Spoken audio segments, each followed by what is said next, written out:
A lot. Oh, we're live. That's awesome. Hello. No intro this time. That's all right. F it, we ball.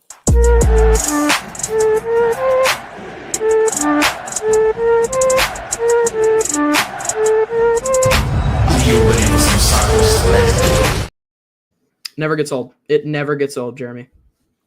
Dude, that intro, I'm just bumping over here. What can I say? Welcome, everybody. I'm bumping. Welcome to Top Corner Talk. Nothing's new. Another City loss. 3-2 loss to Real Salt Lake. I know my guy Matthew Casey is very happy about that. He's a big RSL supporter over there. Met him in the press box last year. Shout out Matthew Casey. We got a lot of good stuff coming to you this episode. Some of those things, I've got the list right here. Some of those things we're going to talk about today include the RSL match, of course. We're going to dive into some City 2 stuff, some contract rumors and discussions. And then we got a tier list coming up of extend, keep, or cut for the players on the roster and what we would do if we were Lutz Van Seal or in the position to make that kind of decision. Kind of a, fictional scenario, FC25 manager type thing. But very excited. It'll be a busy show. As Aaron just said, must we recap? I think we must. That's kind of what we have to do. We can't really ignore it too much as City gives up 3 goals, one of them being an own goal by Yarrow, and they fall 3-2. So the first goal scored by Noel Kalaskan from Germany. That was the first goal for RSL in the 6th minute. The next goal came in the 43rd for Diogo Goncalves. He was the player of the match, the best FOP operating, the Portugal left winger. And then the next goal came from City's own João Klaus in the 51st minute. Then the Yarrow own goal came in the 64th. And then Josh Yarrow ended up getting his own goal for City this time in the, the 81st. People thought it was Jaziel Orozco getting the goal. Then they thought it was Josh Yarrow. Very confusing. Kind of chaotic. Both of them coming off of wide crosses. One of them off a corner with João Klaus. But, yeah. You fall again. You're not talking about playoffs. It's in the rearview mirror. Now you're talking about wooden spoon contention. As City, 21 matches played. 3 wins. 6 draws, 12 losses, a goal differential of -13, and 15 points. That sits them second worst in the Western Conference. And if you look at all of MLS, City has fallen a spot from 26. They were 27th a week before in front of Toronto. Toronto has leapfrogged them. They're now the 28th worst or 28th best team in the league, aka the 3rd worst. Only better than CF Montreal and the LA Galaxy. Both of those teams barely better than them, with City having 15 points, Montreal having 14, and LA having 12. If you look at the top of the table, a new leader, FC Cincinnati, in Supporter Shield rankings, similar to last season as they did take it home. Or was that the season before where Cincinnati got Supporter Shield? It was last year. I don't know who won last year, to be honest with you, Charlie. But it was 2023 is when Cincinnati won the Supporter Shield. So they're looking for it. Actually have the worst goal differential of any team in the top 7 or the top 8 in Supporter Shield ranking. They have a +6 goal differential, but they have 42 points. Very impressive from Cincinnati over there. Miami's doing very well. Miami did win in a Supporter Shield last year. Bayern, Tim, you're right. Correct. Thank you for that. But, you look at the score of the game. Obviously, it doesn't go your way. Another game where you feel like you maybe had a chance to take home 3 points or even 1, but you fall short. David Critchley still only 1 win in his tenure so far as interim head coach. As you fall, that is now 3 in a row after the draw to LA Galaxy in the hat trick from João Klaus. You've lost to Orlando, you've lost to Houston, you've lost to Real Salt Lake. This most recent one, possession was basically even. St. Louis with the better XG, St. Louis with more shots, St. Louis with more accurate passes, St. Louis with less fouls committed, St. Louis with double the amount of corner kicks. St. Louis with 0.73 expected goals on set plays, which is very surprising as they've struggled in set plays throughout the season. What do you think about that, Jeremy? Well, so Charlie, I think to your point, the playoffs are in the rearview mirror. I think a couple of players had mentioned that. We'll get to a quote from João Klaus that speaks to that in just a little bit. But I think from the set piece struggles, we got 2 corner kick goals. So Critchley shouted out Alex Langer after the game. We did see better deliveries from Hartle as well. But I think you can really go and quite simply just make it a simple statement that our set piece struggles probably due to Edu Leuven missing as much. It's not meant to be a diss on Hartle, but he does not have that in his repertoire like Edu Leuven does, and I think there's causation there. And again, it's not, and I'm not sliding Edu. Edu's where he needs to be, but it's it does hurt the team to not have that skill set. But I want to back up for a second, Charlie, because I know we've talked about the game, but I think we're going to talk about that starting lineup just a little bit, man, because there were some surprises. We had 3 short-term call-ups. All 3 played, and at least one of them started. It was a very interesting lineup starting that game in Sandy, Utah at the weekend. Looking at that starting 11, when we talk back to front, Roman Berkey, of course, in goal, your captain. Tomas Totland on the right side, the center back pairing of Jake Gerwood-Reich, and then Josh Yarrow. A lot of people thought Kyle Heber would be in there. We'll talk more about Yarrow in a bit, I'm sure. You mentioned Yeziel Orozco. He got the start at left back. So out of position, he's played a lot of center back for City 2. He starts as your left back. Still played amazing. Still played well. Yeah, he did. Yeah. He got in the midfield. We had what some called a double pivot. Others may have said a 4-1-4-1, but it was Tomasz Ostrak and Konrad Valum in front of them. What it was another change, a flip of the wingers. Betcher on the right, or on the left rather, Marcel Hartle in the middle, and then Cedric Teukert on the right side, and then of course João Klaus leading the line, your designated player number 9. So an interesting lineup. What did you think of that lineup, Charlie? Because I won't lie, I was surprised, especially to see both Orozco and Yarrow in that starting 11. Well, frankly, I'm not surprised to see Orozco there. He was in training with them for 3 straight weeks, showed prowess in City 2, and, of course, you play him out of position, but the way that he's played recently, I think, demanded a start, and he honestly produced. He did exactly what you asked from him. 7.0 FOTMOP rating, the most tackles in the match at 4, 92% passing, a 0.2 XG, no shots on target, 74 touches as the left back here, 9 defensive actions, 7 recoveries. He had 88% ground duels won, and he won all of his aerial duels. He was fouled more than he committed fouls. He was fouled twice. He only committed 1. I think a solid performance, almost what you would ask for from like a Giannis Horn, who is now departed from the team. But that kind of position being filled at left back with Tomas on the right, exactly what we went from JZL in my opinion. And then you take a look at the other surprise in that backfield of Josh Yarrow, probably the worst start he's had. Was not exceptionally well in duels. He was 67% there, but only 3 duels for Josh. Of course, he got the goal. He also scored an own goal. 87% passing, 69 touches, really just a non-factor in this one. Yeah, I mean, and you could say the same for Totland. Tomas Totland didn't get anything going either. That was, as you looked at the passing map, you look at the average positioning. I looked at the passing flow from Ben Griffith's Streamlight site, and just everything was predominantly starting on the left. Is interestingly enough, you really wouldn't have thought that either, given you're starting a left back for the first time in the MLS. You would have thought that perhaps you have to really lean on the right and let him take more of a slower approach at growing into the game. But, that left side, really dominant in passing actions, taking, the forefront.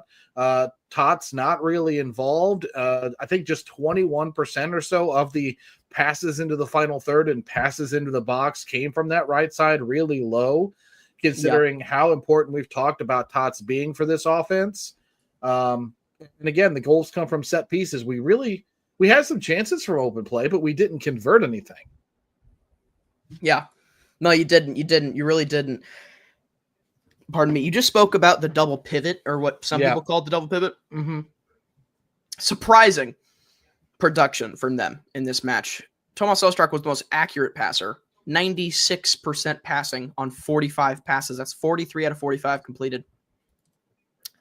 And then you look at Conrad Valum, who had the most passes in the match at 58 completed. That was an 88% clip there. But, I mean, the double pivot seemed to be accurate from passing standpoints, in accuracy and in volume. But you just didn't get the support from the back line, right? To get it to double pivot, you need to get the back line in order. The back line was not in order. And, yeah. So I think that's one of the things you look at. You also look at, Aaron, you're right. Conrad Valum had a 5.4 or 5.9 FOTMOB rating for a reason. Mm-hmm. He was, I'm looking for dispossessed. He was dispossessed twice. Yeah. His long ball accuracy was 71%. He had 81 touches, so he was playing the ball a lot. And he did play all 90 plus. Yeah. But so Charlie, looking at that 11, if it, again, and we've seen various things, whether it was, I thought it was a 4-2-3-1. I've seen other sites call it a 4-1-4-1. Either way, my personal feeling on it was a lineup that I put on social media, said all gas, no brakes, because I'm sorry. And I've been going around and around with Matt Rocchio from STL Sports Central on X this afternoon. Conrad Valum is not a 6. I'm sorry. He's not a defensive midfielder, and neither is Ostrak. In my mind, that is why this team has struggled, in my opinion, in transition so much, because if you watched that game, now the first goal against, you can't do anything about it. It's a banger off of a corner. Ball goes far out. He just blasts it. Berkey's not stopping it. I'd be hard-pressed to find a keeper that's going to stop that shot. The second goal they got from Goncalves, or Gonsalves, however you pronounce his last name, doesn't matter. It was a banger of a goal. He curled it around JGR to the far post, kissed the word work. And I also do want to take a second to mention, because I saw it on socials, his celebration in honor of the recently departed Liverpool striker, Diego Jota, who unfortunately he and his brother killed tragically in a car crash in Spain a few days ago. So it was a really nice nod, a fellow Portuguese player. So that's the thing. And then the third goal is an own goal in which, and I want to pick your brain on this too later, Charlie, because Yaro's sliding in to make a play against a player who is offside. If that ball gets past Yaro and to the striker, it's going to get flagged for offside under VAR review. So I have a little bit of trouble with the way that rule is applied. I understand it puts him in a no-win situation because he doesn't know it fully that he's offside. So Yaro has to make that play. If he doesn't, we're on him for ball watching. If he tries, which he did, and it's in now an own goal, we're on him for that. So Yaro's trying there. So I think there's some solace to be taken in that the goals against weren't terrible, but I'm also going to, on the flip side of that, call out the fact that Berkey kept us in this game because of going full circle, that midfield duo was non-existent in transition. Too often, we are leaving our center backs. Doesn't matter if it's Yaro, doesn't matter if it's Hebert, doesn't matter if it's JGR, doesn't matter if it's Baumgartel. They are on islands. That there were too many times where Yaro doesn't know who to cover because there's 2 or 3 guys running with him. Same thing for JGR. And on the goal, it came the same way. There was a bad turnover in the midfield. Tots is pushed way too far up.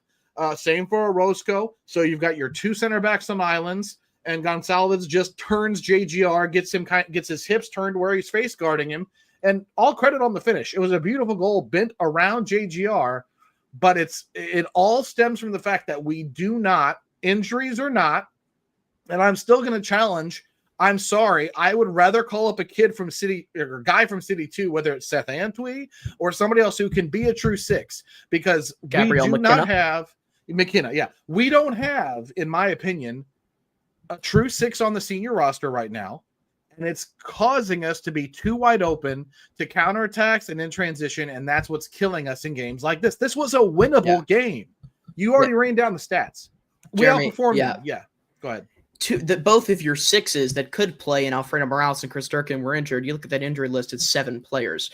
Alfredo Morales, Chris Durkin, Edward Leuven, Henry Kessler, Joachim Nilsson, Rasmus Alm, and Timo Baumgartel. Going back to Rasmus Alm, he was placed on season-ending injury list. He will not be back in 2025. Tom Timmerman said it was osteopubis or inflammation on the pelvic bone, sports, hernia issues, and other adductor strains. 7 minutes plus stoppage time for Alm this season. Struggled with hip issues all year, never trained in full in the last couple months with the first team. Probably the good move. You free up cap space.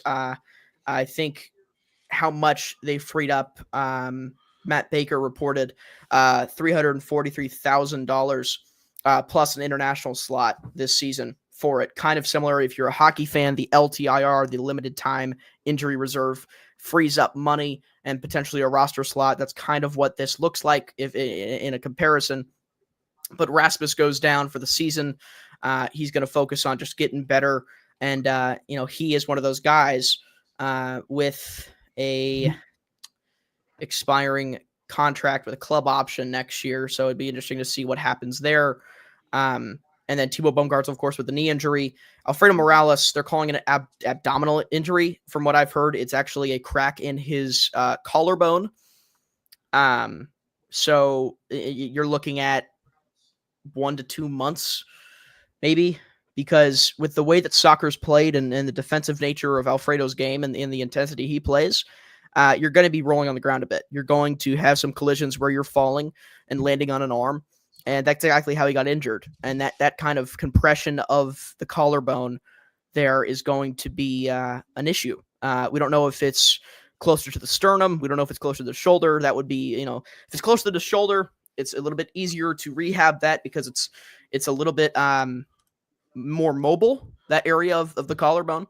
But if you look closer to the sternum, you really can't do much about it. Kind of like with a cracked rib or broken ribs, you really just have to wait with that thing. You can't really repair it surgically. You can't really, there's no medical, you can't go to physical therapy for a cracked rib or something like that. But some of those abdominal or upper body bones are tough sometimes. So we don't know when he's going to be back. Chris Durkin was training with the first team, but was still on the injury report. He wasn't training in full. He had a sleeve on or left, looked like maybe a compression sleeve or a mini brace on that left knee in training just 2 weeks ago, or just last week, pardon me. But your true sixes both going to be out for Alfredo definitely going to be out longer than Chris Durkin. Chris Durkin expected to return in the next couple weeks, maybe some limited minutes next week from what I've seen from him in training, maybe a full match in 2 weeks or 45 in 2 weeks. We'll see how they play that. But yeah, you're completely right. And I think a guy like Gabrielle McKenna or Seth Antwi would be perfect because Seth Antwi was with the first team practicing, did not get the call up. Nope. That surprised me. That's who I thought we would see. Or and instead of Seth, you saw Tyson Pierce. Yeah. Which I do like the move. Tyson Pierce has been solid on that right side for St. Louis City 2, who actually took a 3-1 victory against the Real Monarchs in Salt Lake over the weekend. They are now the best MLS Next Pro team in the league. So shout out to them. Makai Joyner getting double duty there. So did Joey Zielinski. Also got double duty.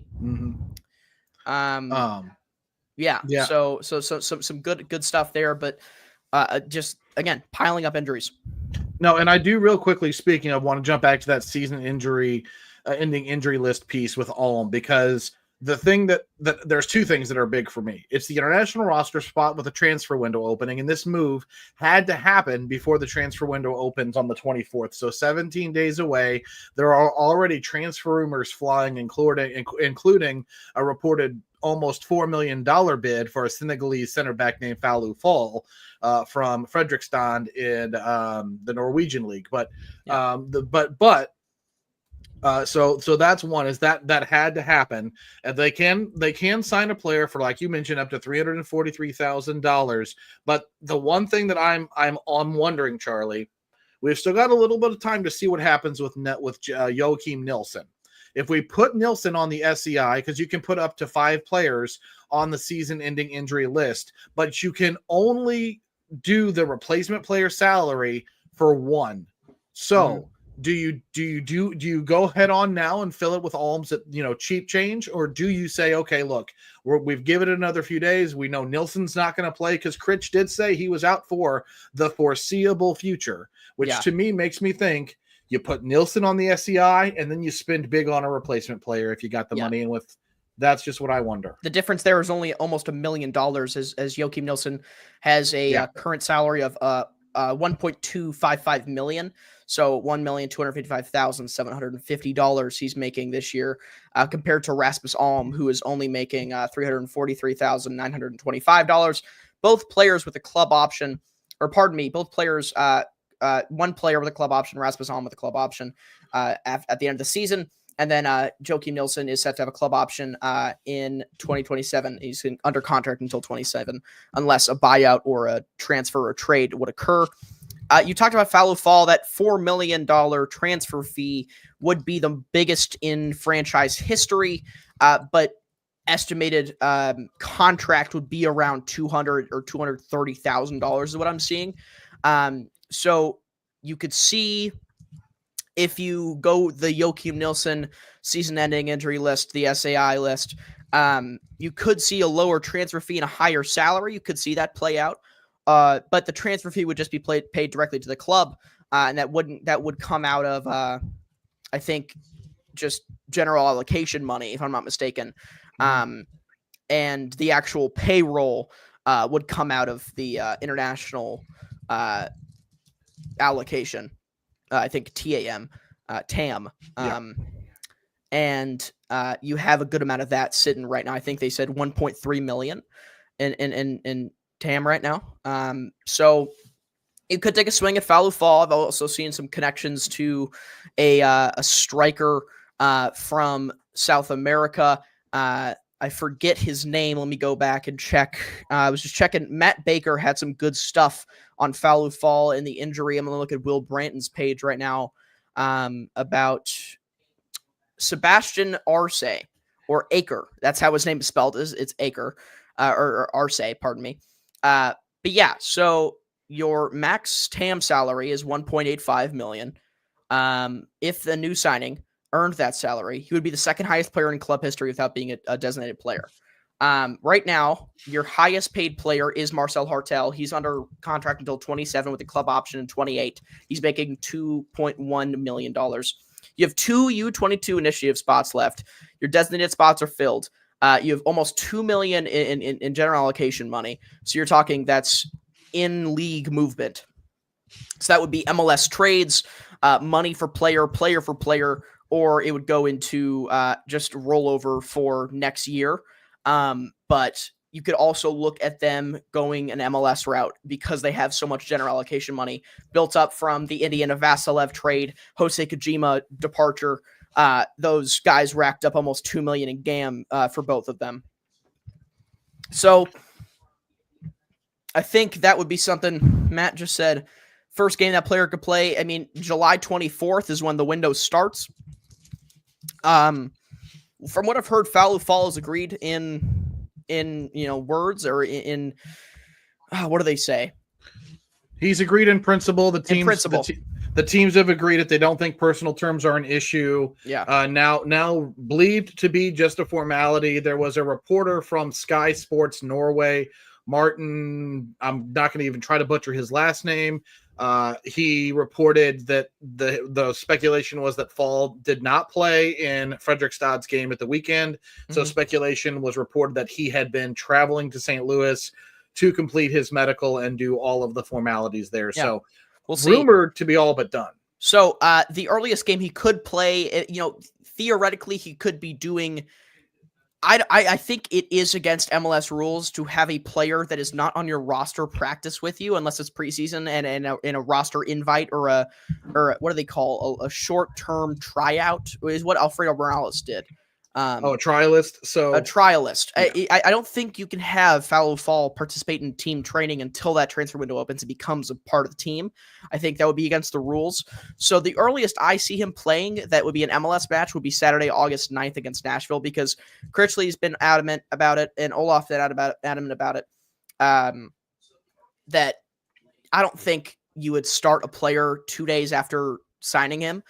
Almost no practice with your system. And then right after that, you have the Aston Villa club friendly. You could see him play in that. You could see Falufal making a debut in the Aston Villa friendly Wednesday, July 30th. And then the next stint in the MLS would be in Nashville, August 9th. That'd be in St. Louis. So you could say the August 9th game would be the earliest he would play MLS-wise. He could play on that Aston Villa friendly as like a showcase. But, I mean, yeah, you have a lot of stuff. And the thing that interests me is you're looking at these international signings, but you see almost $2 million in general allocation money for the MLS signings. So, and there's been rumors of, you said it earlier in the group chat. I'm not sure about Cedric Toyshirt. You want me to talk about that? I can't really report on it. It's one of those things where it's speculation that Toykert could be on the move, but I don't necessarily feel comfortable sharing all of that at this point because it's not really concrete reportable. There's some rumors. That's we'll call it rumors that he's one of several players who may or may not be German who are being looked at. Yeah. So some rumors there. And, I think this is a good time to segue into some contract talks because it's so in depth. If you want to get into contracts now. Yeah, whatever you want to say. I mean, I don't know, Charlie. I mean, at this point, one last thing just about the game. What positives I want to ask do you take away from this, if any? Is there anything you could take away? Jesse Orozco is pretty darn good at soccer. I mean, that's one thing that Lutz was high on. Lutz was on KMOX on Sunday, and really what he took away from it were two things. One, we didn't quit fighting.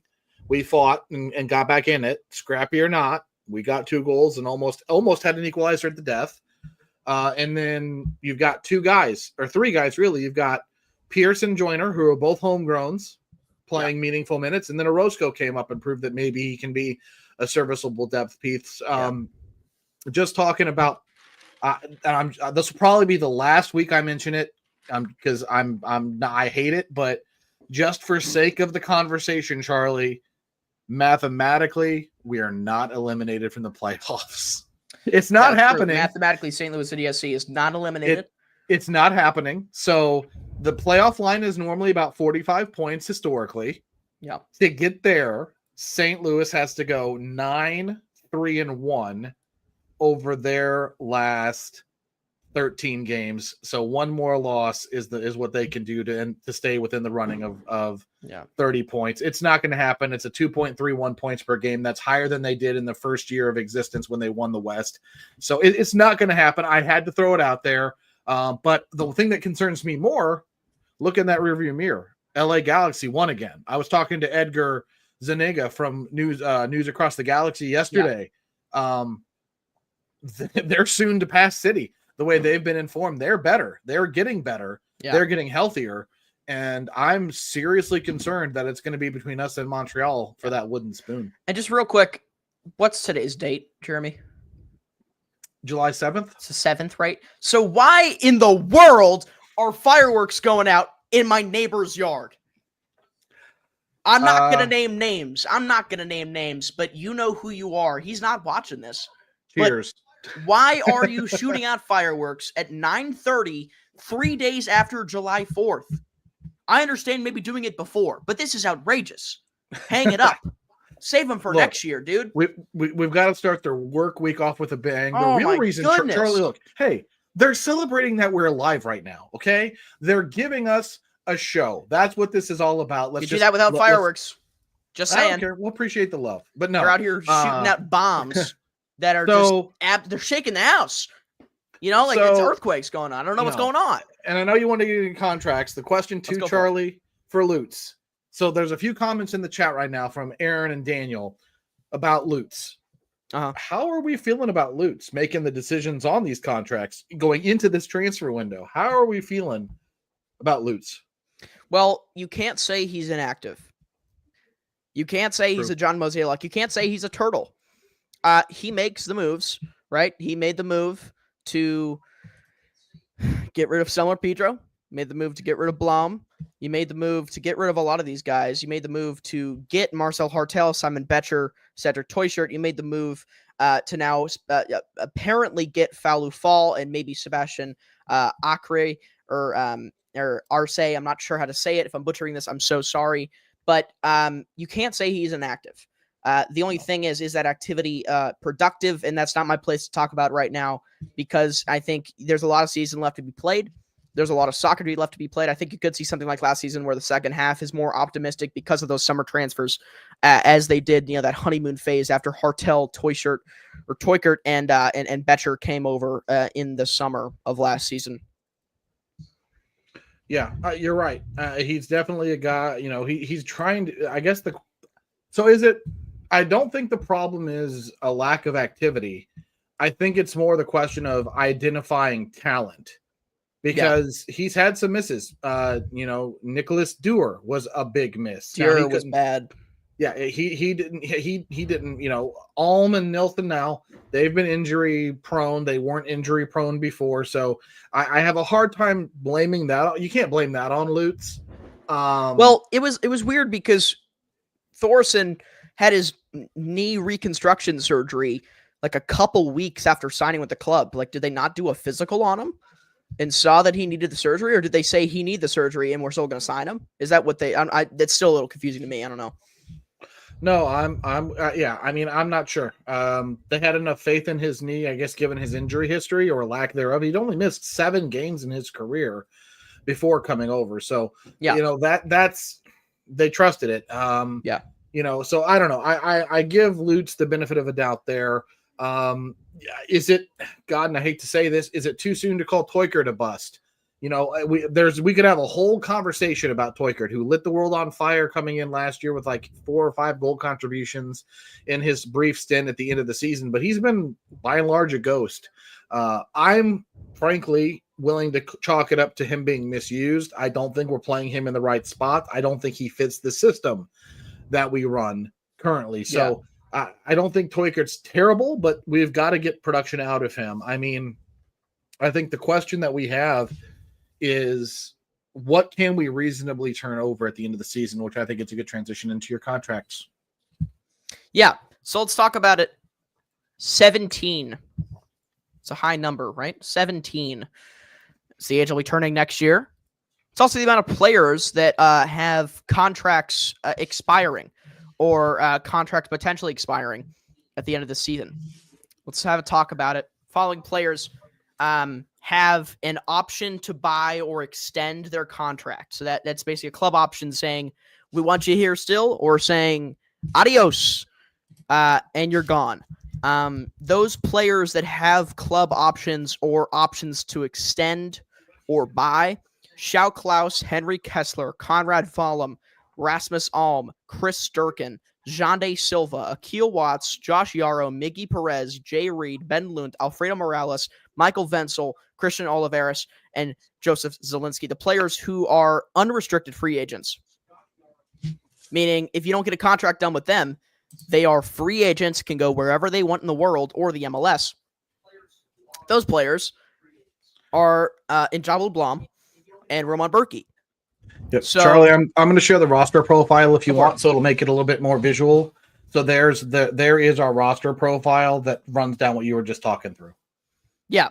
So you have a lot of players leaving potentially. Here I'll show a different one to show kind of okay. It's a different website to show a little. It's just a different. I don't know, a different look at it too. More of a list, but you can see the club options and purchase options for these players here. supplemental roster, international roster spots, and all that. But you look up here, Alfredo Morales is a guy who has a club option. Then he's a unrestricted free agent. But I'll go back to yours now after showing that. But you're good. You're good. That's fine. Here we go. But with a lot of these players leaving potentially, Kayla just said it. I get rid of the vast majority of them and rebuild the team. That segues right into our second contract little game, maybe. Second tier list ever in Top Corner Talk history. You ready? Yep. This is all the players on the roster. But I can highlight the ones. I can just put the ones on there that are the ones that have contracts expiring. So we have 3 ones. Extend would be to say you've done so well, you have a contract already. You're going to give you a raise, or we're going to give you more years. Keep would be you're just going to same contract, just extend you another year, basically. Cut, you're gone. You're out of here. Adios. So if me and Jeremy were co-sporting directors for St. Louis City SC, this would be our actions.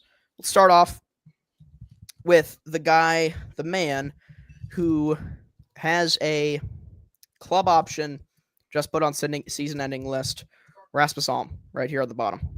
Or I'll put him at the top. Rasmus Alm, Jeremy, just some context here. Of City SC inaugural season, St. Louis City SC inaugural season, City SC was 13-6-2 in games Alm played. 8-3-2 in games Alm started. So he was a huge factor in that first season. Hasn't stayed healthy since. What would you do with Rasmus? At this point, I am probably saying thanks for your service. Thanks for your contributions to the club, and all the best moving forward. I don't see how we bring Rasmus Alm back. Looking at his salary, Rasmus, for a guy who takes up a international roster spot, making just under $344,000. I just think that especially the international spot is even more valuable. Yeah, because those. So I think he's got to go for sure. I mean, our next guy currently under contract with the team, not in contact with the team. I think it's safe to say Jabal Blum's tenure is just waiting to be ended. Yep. And that as Oscar is here. Hello, Oscar. You're coming in right at the tier list of keep, cut, and extend. How's it going, Oscar?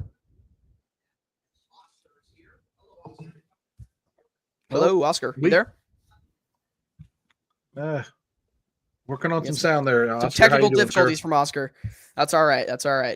We'll move on to the next one. Another guy with an expiring contract, Roman Berkey. Just for context, Roman Berkey is currently taking up a 10% of your payroll. There you go, Oscar. Hey, Oscar. Okay. We can hear you now. So Roman Berkey taking up 10% of the salary. The most skilled player in City history, I would say. He's played at the highest level in Germany with Borussia Dortmund.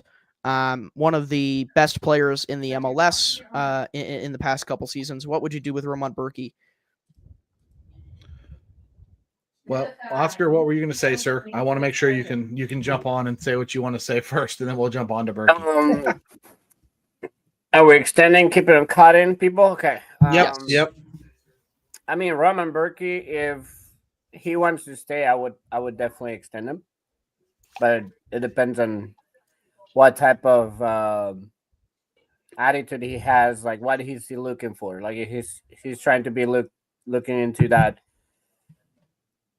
be that guy to be our first legend, our first idol as a club, like doing something good and winning something or like doing something remarkable.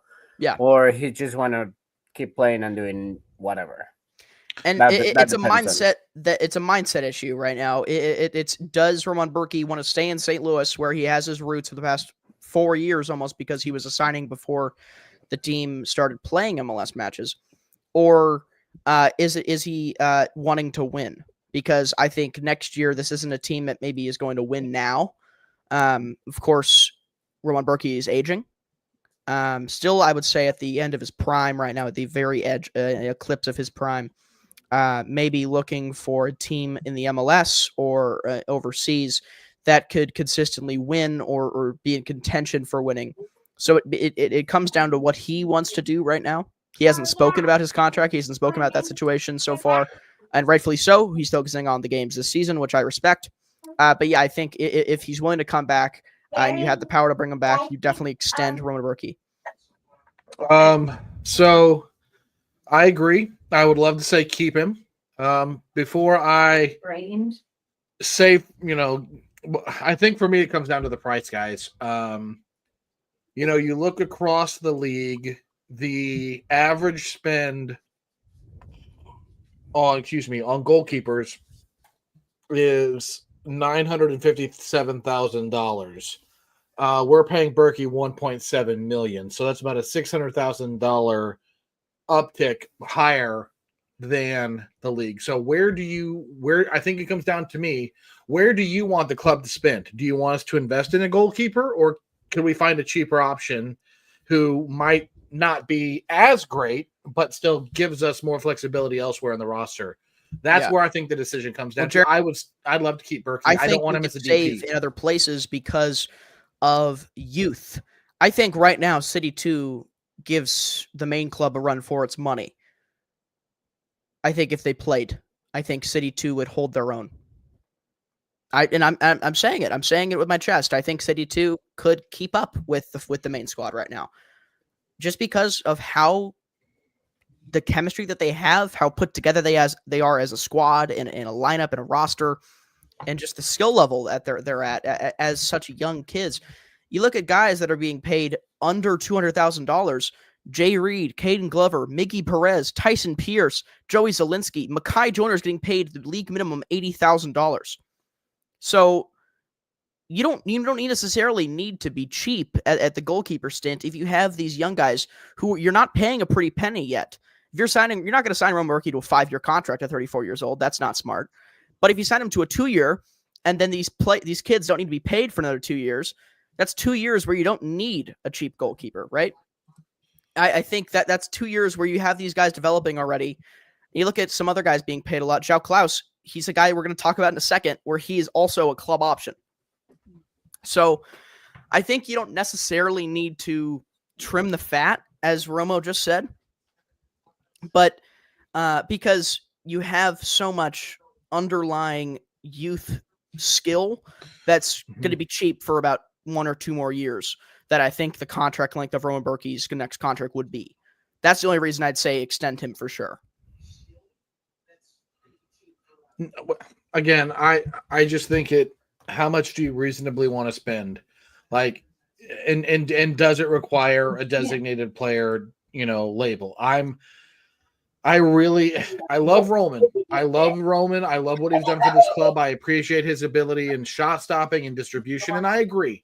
He changes this team. We saw the step up in quality between him and Lunt. It makes a difference. But at what cost? He's the second highest paid player. He's earned every penny of it. I'm not saying he hasn't. But for that money, for all of the talk of us needing to go out and spend on an attacking player, and for me, it's a right winger.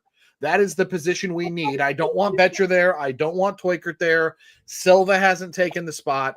I would love to say, can we find Berkey in a deal that is affordable, and then maybe say, okay, let's get rid of the money from Ulm. Let's get rid of the money that's Pedro and Blom. And Nilsson, maybe.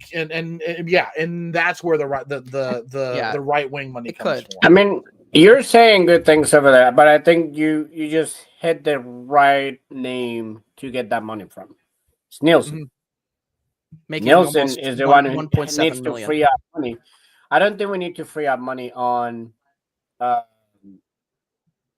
goalkeeper, especially Berkey. We have free up money already with him and lower him down from a deep perspective.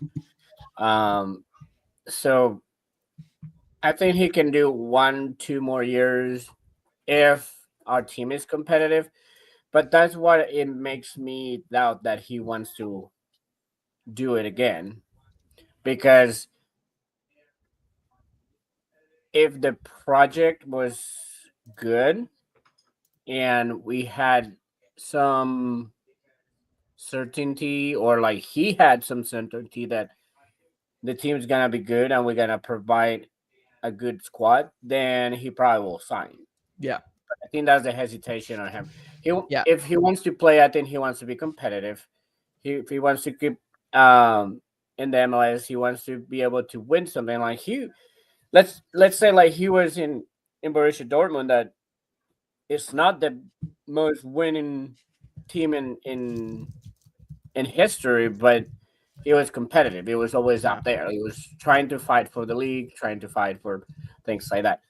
Here, we're fighting for the wooden spoon. That's not something he wants. So if the project's not good, I don't think he's gonna resign. But for the good of us, I think we should. I think if Roman wants to stay, I agree with you, Oscar. You keep him. I don't think Roman demands a pay raise. Pardon me. And I think if he does, I wouldn't go over $2 million. I would say I would say the max I would go for Roman Berkey would be $2 million on a 1 year or 2 year. That's the max I would go for Roman. I don't think he asks for a pay raise, but you also look at Nilsson's contract. You look at your top center backs right now, right? I think Henry Kessler is one of your top 2 center backs. And you're trying to go get Falou Fall, right? So you're not intending as a $4 million transfer fee to bench the guy or to have him sit on the bench. He's going to be a starter. If you pay $4 million in a transfer fee to a club to go get a player, you're going to start that player day in and day out unless he's injured, right? Mm-hmm. So where does Nilsson fit it in there? If he's going to be your third highest paid defender, or your highest paid defender, pardon me, and he's not starting, that's a contract you don't want on the books, because I think Kessler starts over him every day. Yeah. So Berkey, so just talking money-wise real quick. Berkey is the highest paid goalie in the league at $1.7 million. The next highest paid is Pedro Galisi from Orlando City, then Andre Blake, and then Sean Johnson and Zach Steffen. So there are only 5 total goalies making over $1 million in the league. So Patrick Schulte, the St. Louis guy who plays for Columbus, is just under $1 million at $957. So I don't think he's a $2 million player. I don't think he's going to get $2 million. No. Maybe 1.7, maybe 1.8. And so the one piece is, I did some math. Guys, you were talking about shedding contracts. So let's just hypothetical for a second. We give Berkey what he's making now. Fine. We cut even, we're good. With the contracts of Jabolo Blom, Selmier Pedro, I would expect Rasmus Alm, Alfredo Morales. I don't think he'll be back. I don't think Yarrow is back. And I know we haven't got to these guys yet. Sorry. No, I'm just talking. You're good. And then Nikhil Watts, you are over $1 million off the books there. $1.64 million with just that handful of players I ran through. So there's just money Nilsson, there. you're getting 1.3. Well, I know. So I mean, you're at 2. You're if you take those 5 or 6 plus Nilsson, you're at almost what is that? 3 million? Yeah. Yeah. So I think with Berkey, if he wants to stay, you pay the man a reasonable amount, of course. I think we can agree on that. Let's move on to the next one. Yeah. Christopher Durkin. You talked about a second ago, maybe Alfredo Morales moving on. You got Miggy Perez as a 6 in City 2 that may get some playing time. You want him to get playing time maybe next season. What would you do with Chris Durkin? Personally, I'd keep him.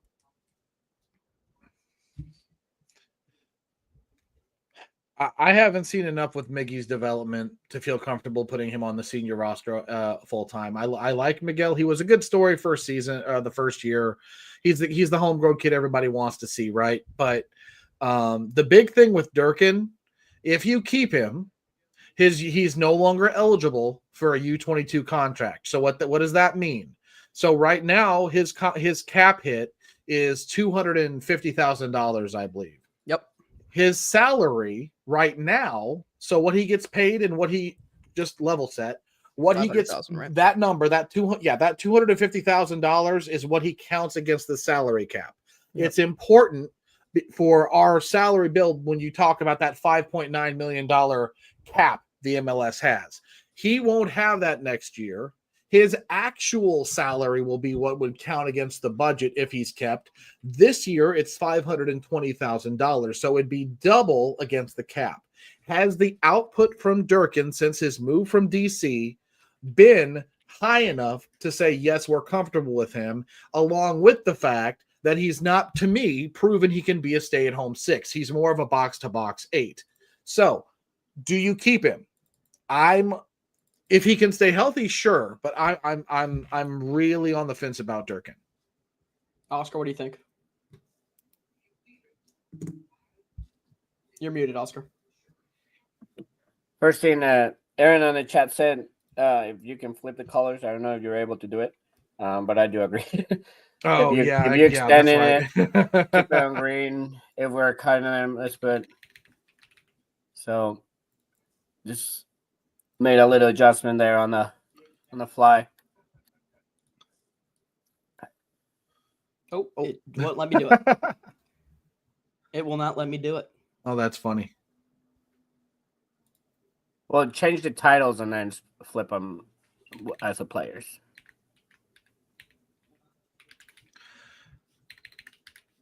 This is live, folks. This is what we do. There we go. There we go. Okay. So cut's going to be at the top. Yeah, it's going to be a strange order, but that's okay. That's fine. Yeah. Do you need the labels? Do we need the player names? That's fine. Okay. Okay. Anyways, We'll show him. Aaron's going to roast us in the chat. I don't know. So like Durkin, when he plays, I think he brings a good role and brings positive things. But it's not enough to, first of all, to have one of the under 22 contracts that are special. What you're saying salary wise might get expensive. And now with his injury prone history now with the knee, then I would not extend him. He's too much a liability right now on that knee. Because it's clearly what is bugging him every single time. It's not just that he got hurt once on the knee and then he gets a hamstring or he gets a quad or he gets a groin or whatever. No, it's always the knee. So we need to get rid of all these type of players where they're all getting hurt in the same things over and over again. Okay, so I got outvoted there. That's all right, though. Next player on this list that is on the that would be a contract expiring or a club option, if I'm not mistaken, would be Kyle Hebert not on there. Henry Kessler. I believe Henry Kessler was the next one on there. Yeah, Henry's got a club option. He is a TAM player making $1.3 million currently. He is the guy we got back for Tim Parker. He's been hurt this season, but he is a game-changing center back. Yep.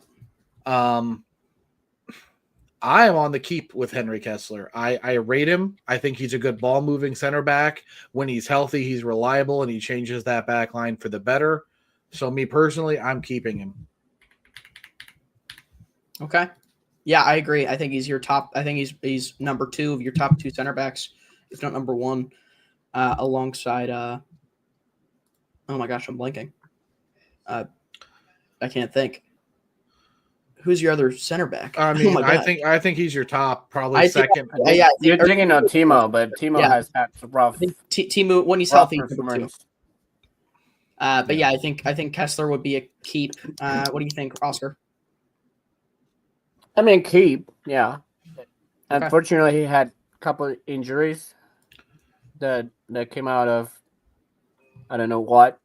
I mean, overworking him, maybe making him block 17 shots in one game, and so on and so on. So, I think if we manage his injuries well, and now he comes back without any any residual paying, then good. He's gonna be a good player. He's definitely a leader on the back, and he does good. So, and that end, if he starts showing signs of coming back to the same injury and same injury and same injury, then that's gonna have to reevaluate probably that next year. Yeah, for sure. Next up, João Klaus. What do you think you do with him? Earlier in the season, there was links to him and another club. Those have kind of died down. It's a club option for João Klaus. So you could say you're going to pay him the same amount as a designated player of $1.37 million. What would you all do? So if we keep him, he's no longer a DP. He gets really? converted to he gets converted to a TAM player. So it frees up a DP slot regardless. I think for that reason alone, and I hate to say recency bias is going to win me over, but I think you keep him as a TAM player for a season and then maybe move on after that. Oscar? You gotta keep him.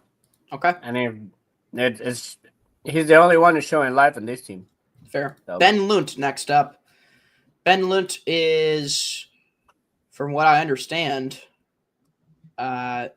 just a free agent after this season. Is there a club option for Lunt? I don't know.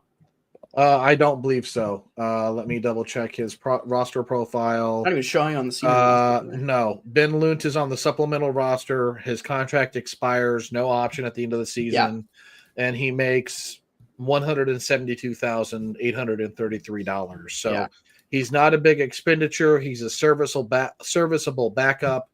However, I like him as a person. As I've met him a couple times, his personality, he cracks me up. But I think we have to see what we have in Olivares. I think we have to see what's in Nick Bishop.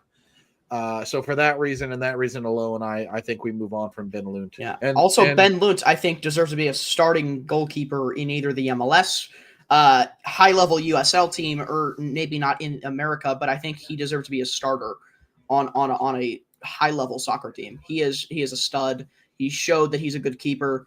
When Berkey was out, you look at the goals that he let up, a lot of them not necessarily his fault, but I think Ben probably gets a starting role at a different team, not for the lack of an offer from City, but just because of a starting spot. I don't think you take that up for a backup spot, getting paid less from City. Oscar? So there's two things to evaluate there. One is Berkey stays. If Berkey stays, he's gone. Mm-hmm. He wants a starter position. He's not going to stay another year under Berkey's wing. If Berkey doesn't stay, then you renew him. Yeah. Or extend him, or whatever the case will be. For sure. Because if you lose your main goalie, you don't want to lose your second one and then go and invent the wheel with Olivares and whoever comes next on City 2, that they're both great goalkeepers and we have good talent there, but you don't want to go from 0 to 100 with those two kids where you have not given the trust yet when the position was available, because when the position was available, you only use Lund. So I think it depends. But I don't think it's gonna stay. And if we put in Berkey as an extended, then I would say Lund will not be kicked. So I just changed it. I think it's better, since there's so many club options and buy opportunities, that it's more accurate instead of saying cut to let go or not re-sign. And then there's a re-sign option if the player has an option to re-sign, like João Klaus does with the club option. That's a re-sign, but Berkey, as being just a free agent after that, would be an extend in that sense. That's why I changed it to be like that, if that makes sense, y'all. So João Klaus, we just talked about Ben Lunt. You think you let him go because he wants a starting spot. You doubt you've given him, if what we're saying, Roman Berkey being extended is true. You also have Nick Bishop, Even look at like a guy like I think is it Colin Welsh? Is that his first name? Colin. Yeah. Colin Welsh.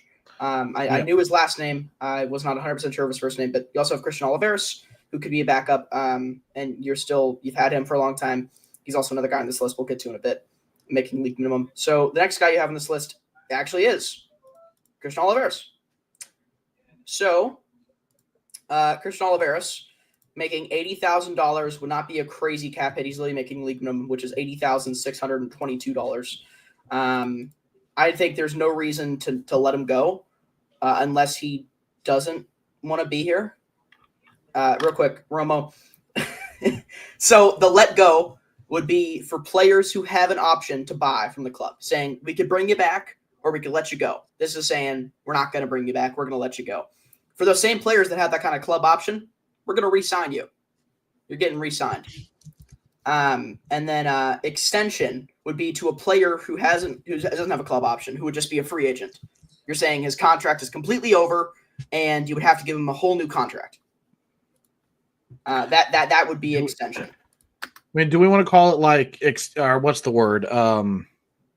It's an option. Exercise the option. That's what they say in baseball. You exercise the option on a player.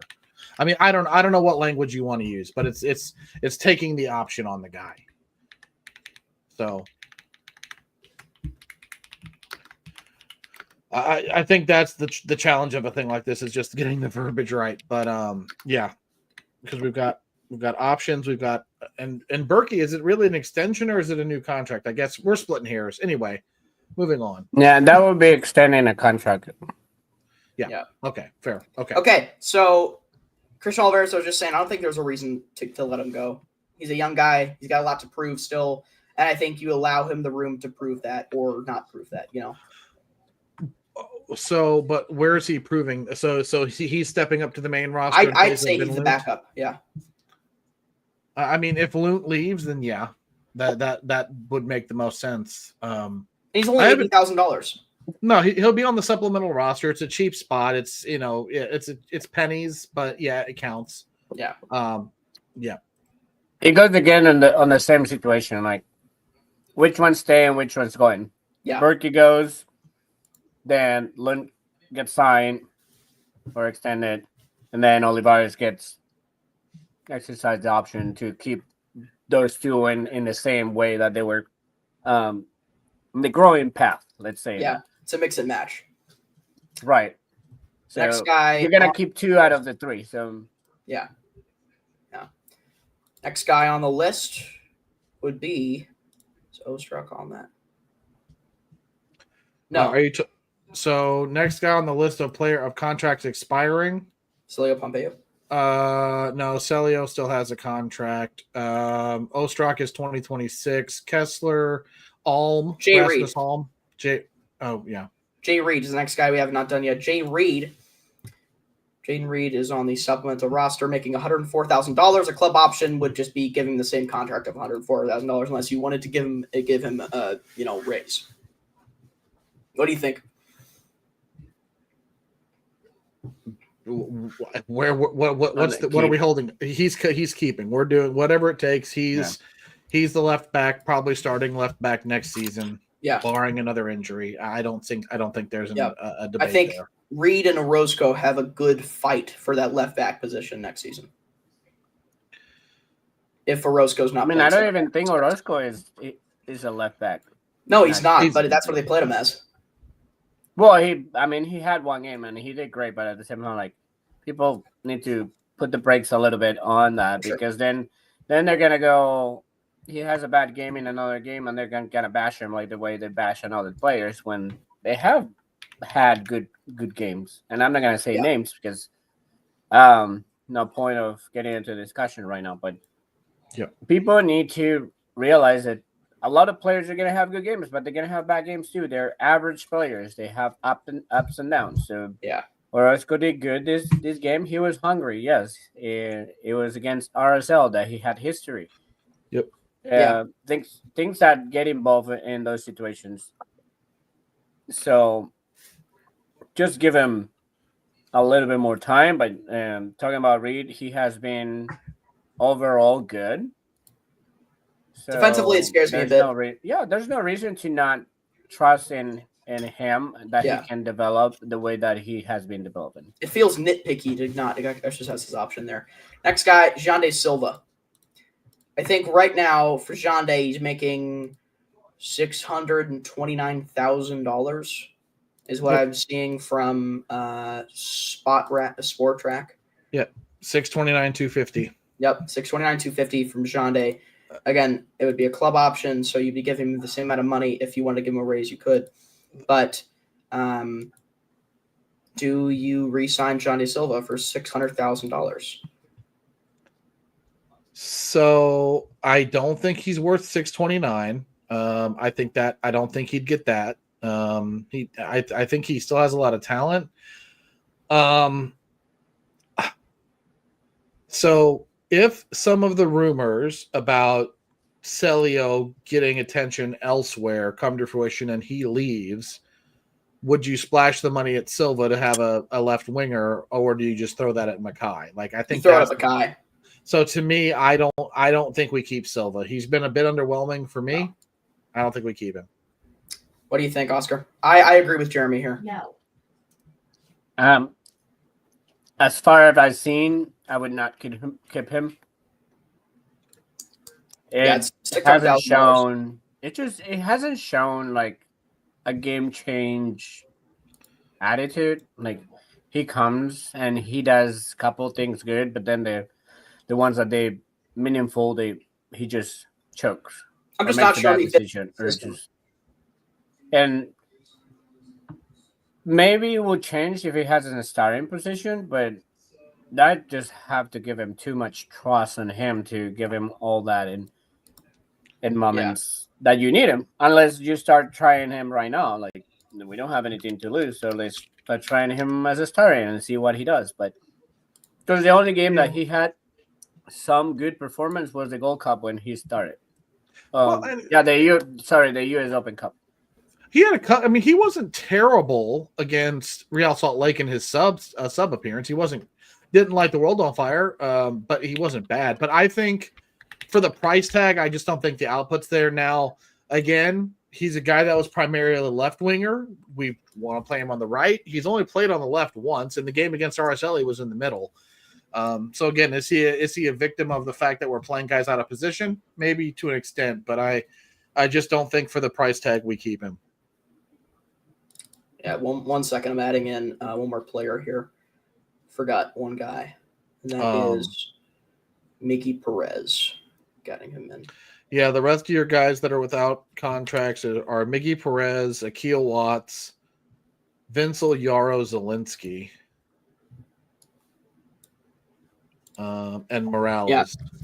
So next on this list is Conrad Vollum, I believe. Conrad Vollum right now has some supplemental. The conversation, Conrad's not on the supplemental. Oh, sorry. Yeah, he is. He's here. But he's on loan. So like that. Yes, so is the conversation for him buy the loan? Because that's really the only way we're extending him. It's buy the loan or let him go. Basically $500,000. I'm letting him go. I'm just going to be. I like him. Wow. But here's why. I don't think he fits the system we play now. I think he was bought to be a left wing back and rotate with Reed in Olaf's system. I think he's a left wing back. I don't like what I see out of him as a center midfielder. I might be in the minority on it, but I've been underwhelmed. We haven't seen him as a right winger, but I just don't know that we're going to invest that way in a left back or something like that. I just haven't been wowed. I'm okay letting Vollum go, especially because the rumored price tag is high on the transfer fee. Yeah. I think the biggest issue with him is that he's a multifunctional, multi-position player for City, but he's never used in a main position that he has his strength in. You're saying left wing, but the best games I saw him, or the best minutes I saw him, was in the right wing. Yeah. So I would like to keep him if we use him correctly, but I don't see that happening. I don't see with the mentality and with the ones that we have untouchables like let's be real, like Deutscher and Hartel and now Betcher, like those positions when you can actually use him and put him up there to be more dangerous, they're not using him. They want him to be the safety choice and help in the defense and all that, and I don't think that's his strength. So Yeah, I would say maybe just get rid of him. I don't know. I don't know. Looking at with Lutz, what I think Lutz would do, not necessarily what I would do, but what I think Lutz would do. I'm not sure you're going to pay a $4 million transfer fee for. I am blanking again. What's the transfer that they're looking at? Value fall. I'm not sure if you're going to pay a $4 million transfer fee and then pay a big transfer fee for Volume as well. It seems excessive. I'm not sure if you would. Just my guess. I think they are going to let him go. Well, I think it's also going to be a matter of what roster model are you committing with. Because here's the thing, like I've heard the transfer fee for Vollum would make him more or less a designated player, and I haven't seen anything that makes me think he's that level of player yet. And I think you're more likely to see Lutz say, okay, let's stick with the U22, and maybe we see a Tyson Pierce in that role as the real depth center mid next year. Okay, next up, Josh Yarrow. Bye. Only making $204,000. I know. Look, I like Josh. I like his work effort. I like his heart. I like that he's out there hustling. But I'm just, man, I just don't. I don't see him being anything more than a fourth or fifth option at center back. And if that's what we're gonna spit, like, why pay $204,000 when we could call up somebody from on the supplemental roster and have him there and pay $80? I don't see paying Josh Arrow that much money. I don't think he has a way to stay. I think he has a high salary for what he's worth. He's a good hustler, gives everything on the field, and people like it or not, like he's trying, and he does good stuff. Like, but you cannot depend on having your defense on him, and that's what City situation right now. So that's why it kind of like looks bad for him. But yes, you can bring younger players in the City too that they have been performing. That might get into that. A little bit better. Next is Alfredo Morales. Recently went down with that collarbone injury. Alfredo is a club option than a UFA. Is he expiring? Yeah, it would be a club option. Yeah. His does he? Well, yeah, I think. And then it's a UFA the next year. Okay, yeah. So he'd be under contract until 27. Or pardon me, 26. So you extend him for 1 year, then he's a UFA. Making $204,000 right now. I would not do it. I would not keep him. Unfortunately, he has done it a little bit. He has done a good job when he's needed. He's that type of six that he's solid to bring balance in the game, to bring balance to your team. Mm-hmm. But also with his age and now 2 recent injuries, I think this is his 3rd in the season. The first 2 were something with legs. Now, obviously, the collarbone is different, but I just don't think that it's worth having another one that is propense to get more hurt after the years because he's older. Yeah, for sure. So consensus, Alfredo. He was a trialist. Jeremy, what do you think? No, I mean, I don't disagree. You could probably do worse for the money. I'm just sort of wondering. We have a lot of guys we're turning over right now. We aren't, what are we through? 8 guys right there off the main roster. I just am concerned that we've got to figure out, do we keep some of these guys as cheap as depth pieces? Like, is there because again, the reality is Leuven is under contract, but we don't know what he's really going to be next year. Yeah. So does that force us to? I mean, we can reevaluate at the end too. Yeah, I mean, let's say this is like what would our dream would be. And then once we see the numbers and how we have to build a squad, then we obviously have to put some bodies back in. I mean, honestly, has he been good enough for me to keep? Not as a starter. I think he's fine as depth. I think he could probably do better for depth. But if push comes to shove, I'm probably, again, not exercising the option. But, yeah. Whoa, Ali in the chat. Loont over Berkey. I said what I said. Wow. That's a statement. And Aaron, I agree. Like we've got to have turnover, but I just don't know how much we can literally have and expect to turn this roster over unless we're committed to pulling from City 2. Akil Watts. And we would wish that we have a clean up of the house. Like that's what we need. Like We have said it before, like we don't have an identity as a team. Like this team really doesn't play to anything. Like they just hustle and try to get things happen. But there's not one identity that says, well, we have a good base in our team and we have to keep that. Not like if you ask me, the only player that I would keep at this point is Klaus. But it's because of the way that he's performing recently. Yeah. I think because he cares. Yeah. To what we're saying, a lot of roster turnover.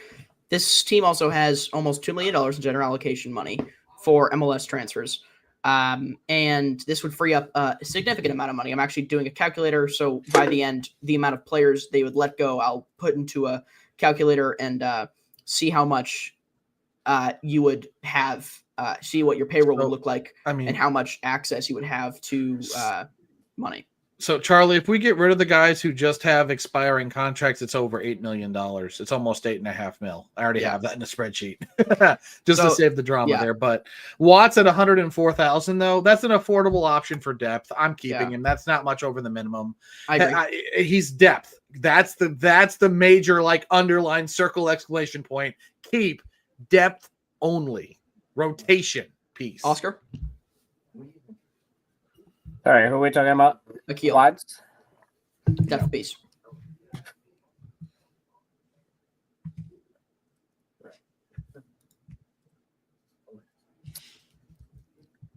And I think, in my personal opinion, I will keep Jaro before Watts. So you'd rather keep? Okay. That's two times the money. So $100,000 to $200,000 for a center back when you have Michael Wenzel next as a guy you could exercise. That has done anything.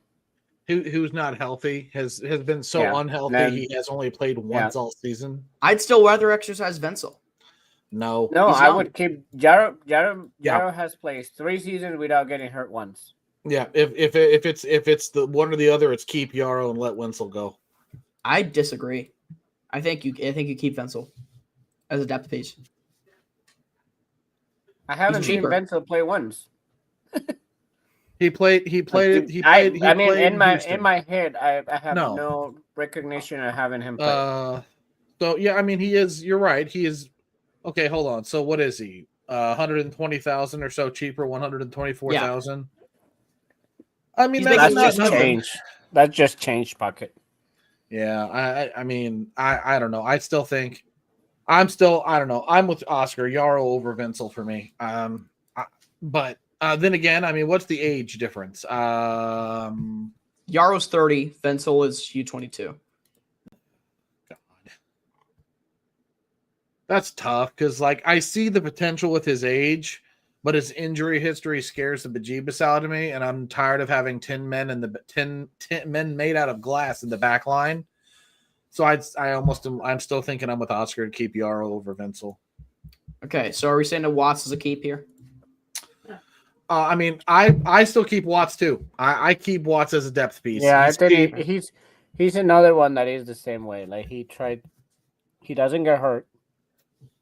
He hustles. He's polyphacetic. Like he's in different places. He can play different positions. So I think he's very useful. He doesn't overperform in any of them, but it's one that when he has a good game, he has a good game. So Yeah, for sure.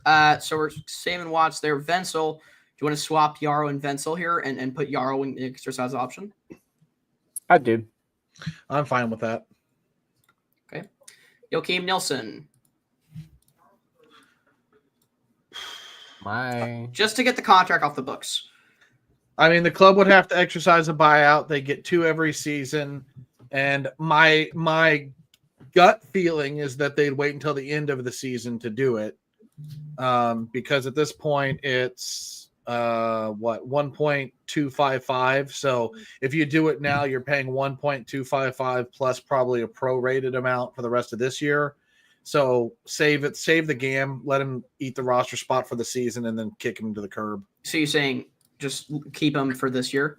Keep him to the end of 2025, and then buy him out. Okay, so that would be a let go. Yeah, let him go in the off season. Okay. I mean, what's up? What you have to do, and it's gonna be hard to do, but it's like you have to offer him to another teams and trying to make him take Yeah. him. And take part of the contract. Who will do us a favor? Yeah, Joey Zielinski. I'm fine keeping him. Depth right I think back. that's an easy keep. Yeah.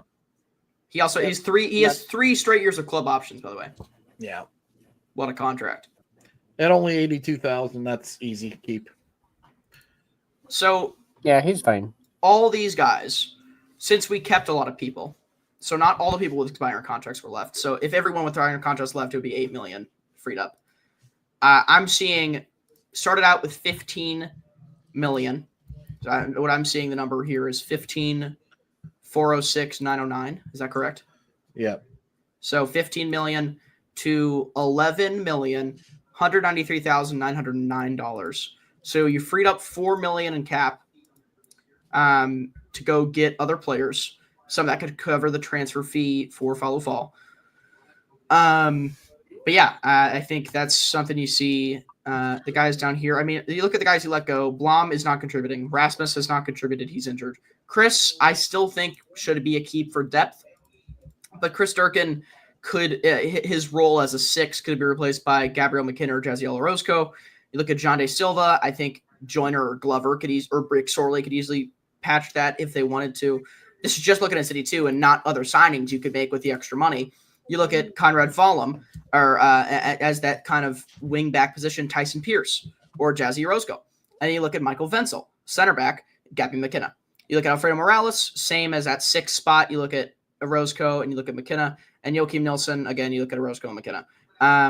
Or maybe even Tyson Pierce in that situation. So I think there's a lot of guys you can fit in from the second squad, not even talking about the amount of players you could sign with that $4 million savings.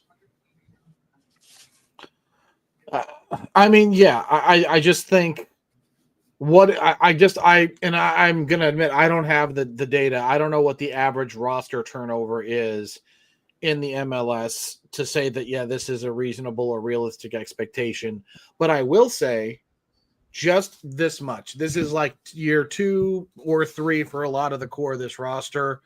I know Lutz talks about a 5-year plan, fellas, but I feel like we're at the point of needing a hard reset. Like you've got to. But this is the 5-year. Right. But am I wrong though? Like, does it feel like to anybody else it's time for a hard reset to say let's actually build a roster with a coach and a play style in mind, not just the hard press, gegen press thing. I would like to get a roster that can be complete with guys that fit the positions they're going to play. Because Betcher's not a right winger, Teukert's not a right winger, Hartle's not a left winger. We've done so much of putting guys in positions that they aren't meant to be playing.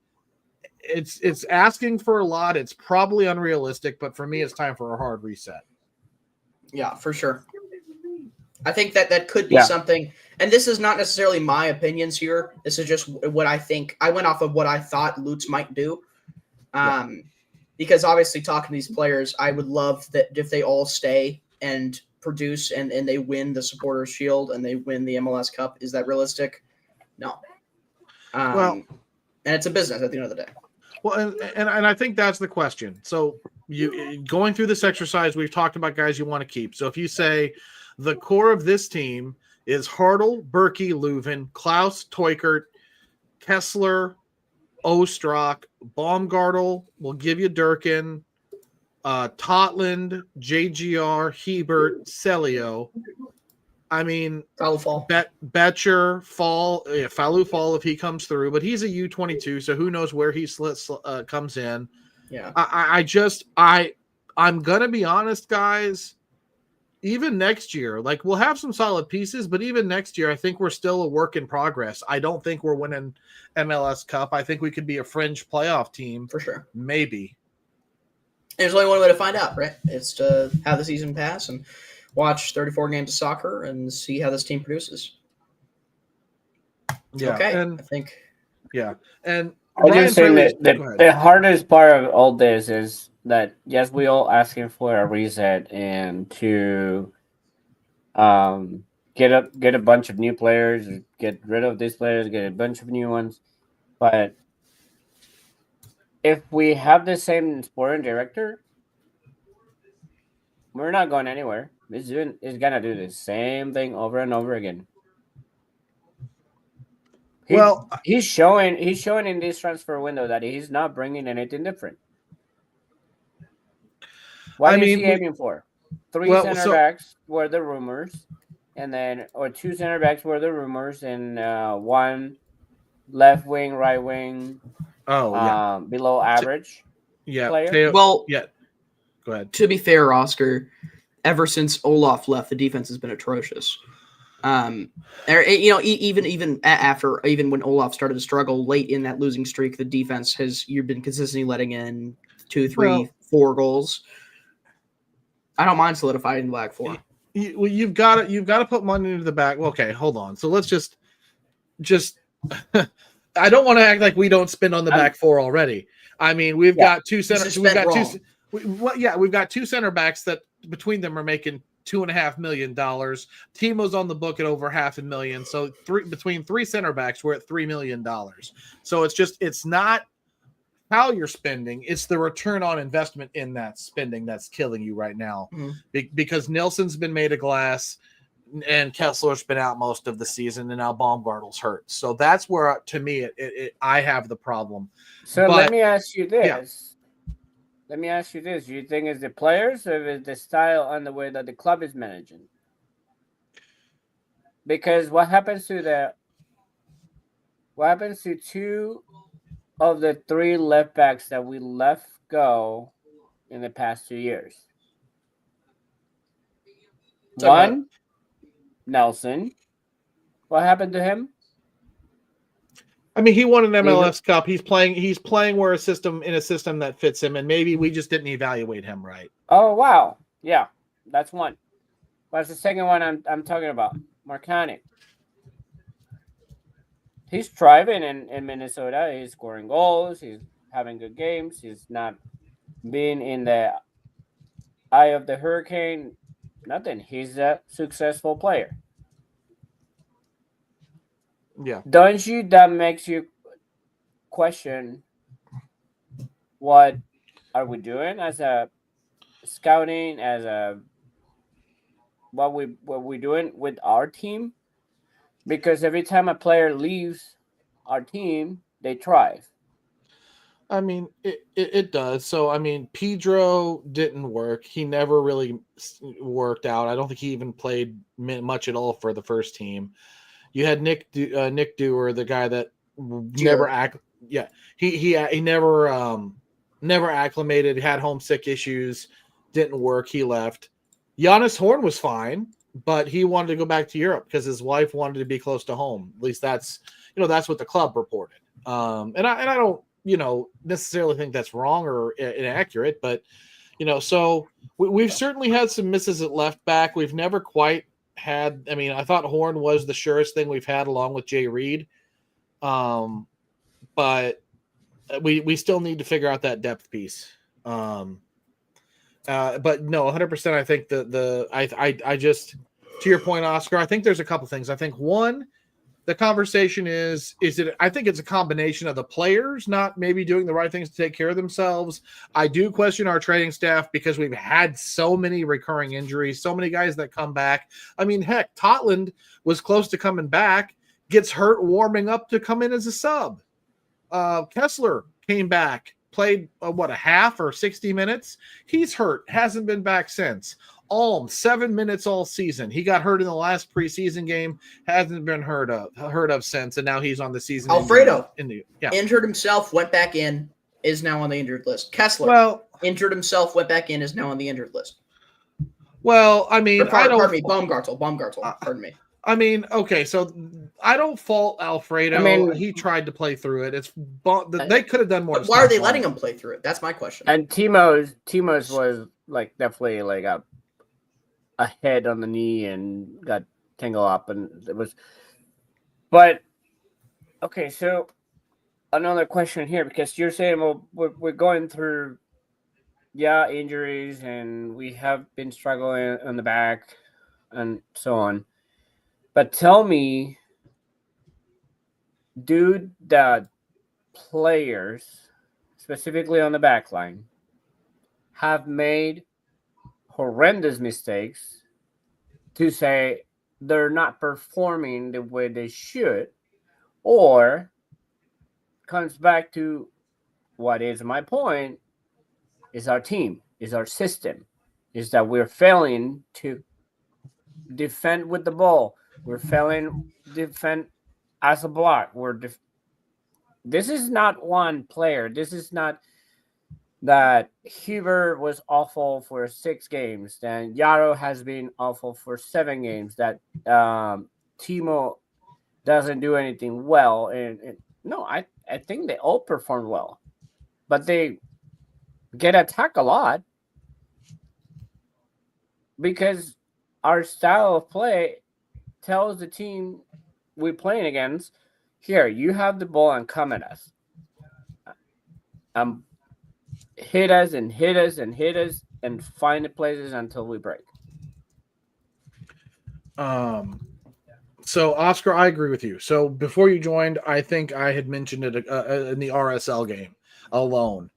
We leave our center backs on islands. We don't have them. I think part of the problem is we don't have that 6 that will consistently stay back and sort of fall in as a third center back when we lose the ball in transition.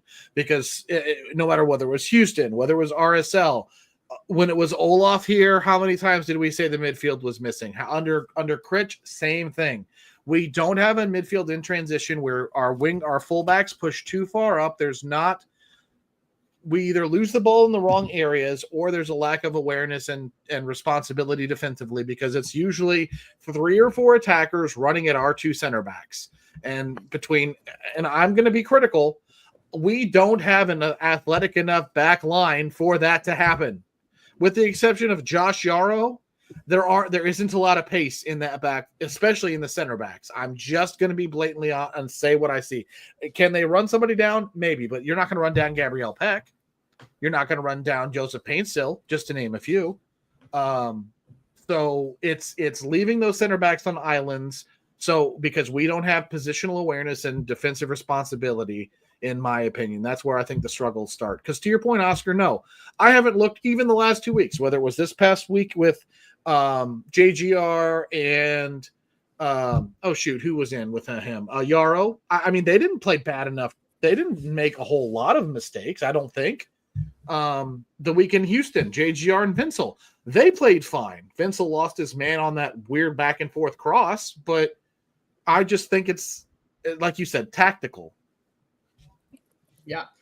I mean, I agree with what you're saying. It's not, you maybe need some more pace on that back line where maybe Follow Fall could bring to the squad. And I'm excited that they're actually going out and doing stuff. All right. You're saying I'm going to go out and spend $4 million on a transfer fee to go get this young guy. With that being said, I am going to head out and work on some stuff for school and for journalism. and some prep for the new job and stuff like that. Oscar, I've got the milk by my side. Don't worry. It's nice and warmed up. Have a good one, y'all. Adios. All right, thanks, Charlie. Oscar, I do want to give you a chance. You joined a little bit late. Thoughts on that RSL game? Any thoughts, any takeaways from you from what you saw against RSL? I mean, we were weak with the ball at the beginning. We were slow. We let RSL take control of the game as usual. First goal is an amazing goal, so I wouldn't put too much into it. It was a rebound from a corner, so I think maybe just a lack of concentration of like, hey, there's a man open on the back to win the rebound. Someone needs to be with them. But I mean, it's an amazing kick, so it is what it is. The second goal, poor pass coming out of the back. There's no midfield to stop anything to go the through pass, and then just a good finish from them as well. So other than that, I mean, we got back into it by 2 set pieces as well. That is a good thing because I don't think we had scored from a set piece in a while. So that was good. Goal from Jaro was this organization from the back. He's just trying to clear it as a last resort. If he doesn't touch it, the forward will tap it in anyways. Nothing on him. It was more of like JGR was out of position and the right back was not even in the picture to be found. So I didn't start it there. No, and on that with Yarrow, the one thing that I thought was interesting is, he has to slide in on that play because the broadcasters talked about the potential of that striker being offside, and they said, "Oh, he was off." But you can't fault Yarrow. Has to commit to that. Like he can't just not slide, right? Like you can't fault him for trying to do that. I missed that comment, but then the commentators are stupid then. Because the ball is ahead of the ball is ahead of the player, so there's no offside. Okay, well, I'm just I'm going with what Apple TV told me. Oh no, I get it, but it just the ball is just it's a ball play horizontally. Yeah. Through the defense, right? Like it just goes across the defense on a perfect line. The ball was ahead of the player already, so no, there's no chance. You do have to slide. I mean, wishful thinking, you're fast enough that you don't have to slide, that you can still get to the ball on your feet. But that was a good play pass. Yeah. It was put in the place they needed to be. In Spanish we say busca piernas is like searching for legs. That's the ball that is searching for legs, no matter what leg it is, that is gonna tap it in. So RSL did what he needed to do. Jaro tried to do what he wanted to do. He tried to either bounce it or flick it. Like that's the two moves. Like you try to do there, like flick it up or bounce it. Be able to bounce it so the ball goes through you, but at the same time gets the next player thrown off because the ball is not going what you were expecting. Yeah. Unfortunately, it went back in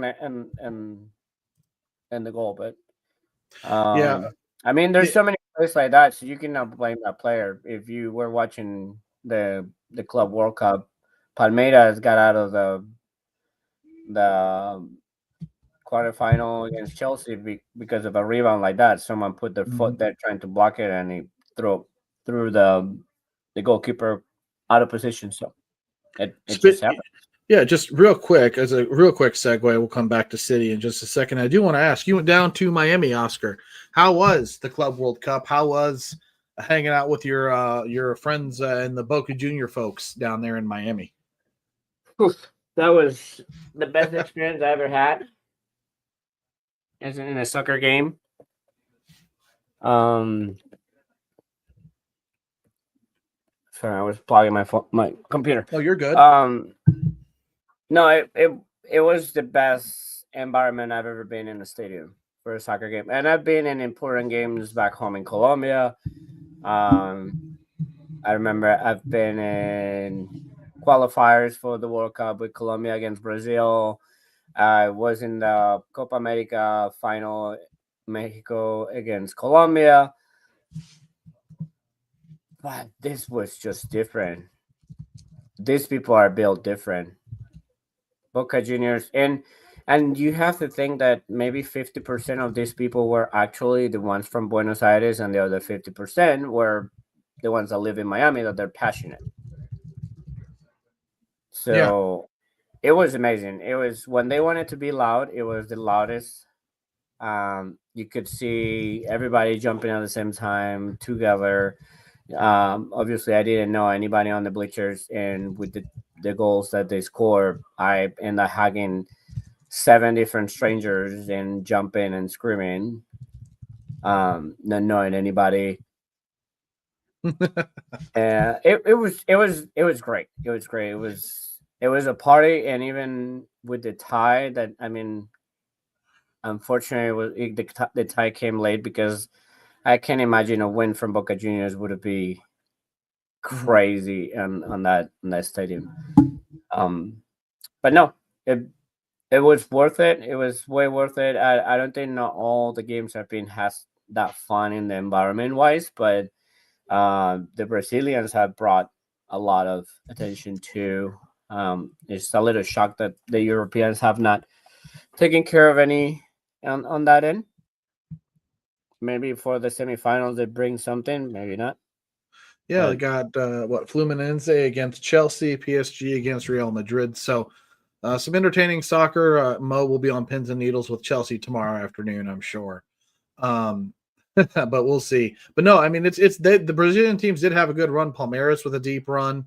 They topped their Group A, if I remember right, with them and Inter Miami advancing. So at least one MLS team did something. I think the others all got grouped. So I do want to go back to City, Oscar. There were a few quotes from whether it be Critchley or Klaus that I want to get your thoughts on. So Critchley said after the game, after the loss, when you score these amount of goals, you're expected to pick up a lot more points than you're picking up. The offense has been something good, but the collective defense has to be better. We need to be better on the defensive side of the ball to be in positions where we can eliminate the opponent scoring on us. We do create chances, but tonight was one that got away from us. Do you think he's on point with that? Do you think that game felt like one that got away with us, or got away from us, considering we were trailing the entire time?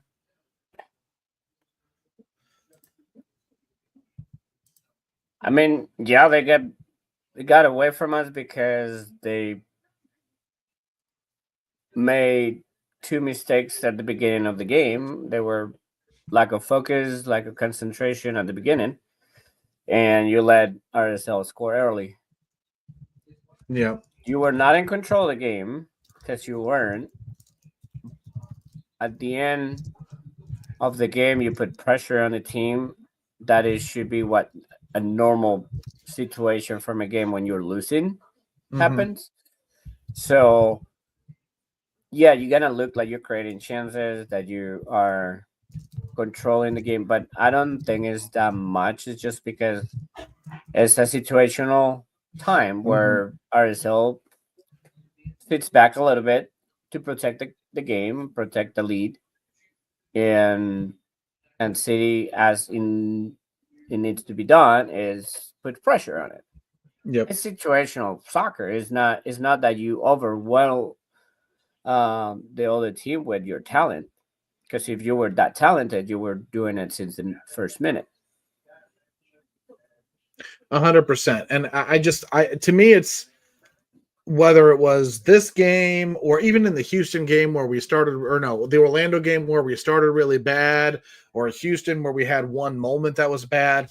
We're trying to find the sense of like a complete game, a complete performance in all 3 phases. And Klaus spoke to it post game after the RSL lost. He said, quote, "I think we have moments. Sometimes we're good in the first phase of the game, then we're not clean in the second phase, or sometimes good in the first and second, but the third is not good. or sometimes not even good in the first phase and then make things difficult to move forward. I think we have to get it right through these 3 phases of the game. We have to be more clean on the ball. We have the structure. The structure's there. The spaces are there. We just have to use it better. And I think that the reason I bring that quote up, Oscar, is it ties right into the chat. Folks asking, why is the second team better than the first? How much do you think it matters that, they spent the first 15 games under Olaf playing a different system? Injuries are a part of it, right? But when you're talking about consistency in an 11, consistency in a side and in a system that your role, what you're supposed to play, and what the guy next to you is going to do. How much of all of that plays into this search for a complete game that you think with the first team?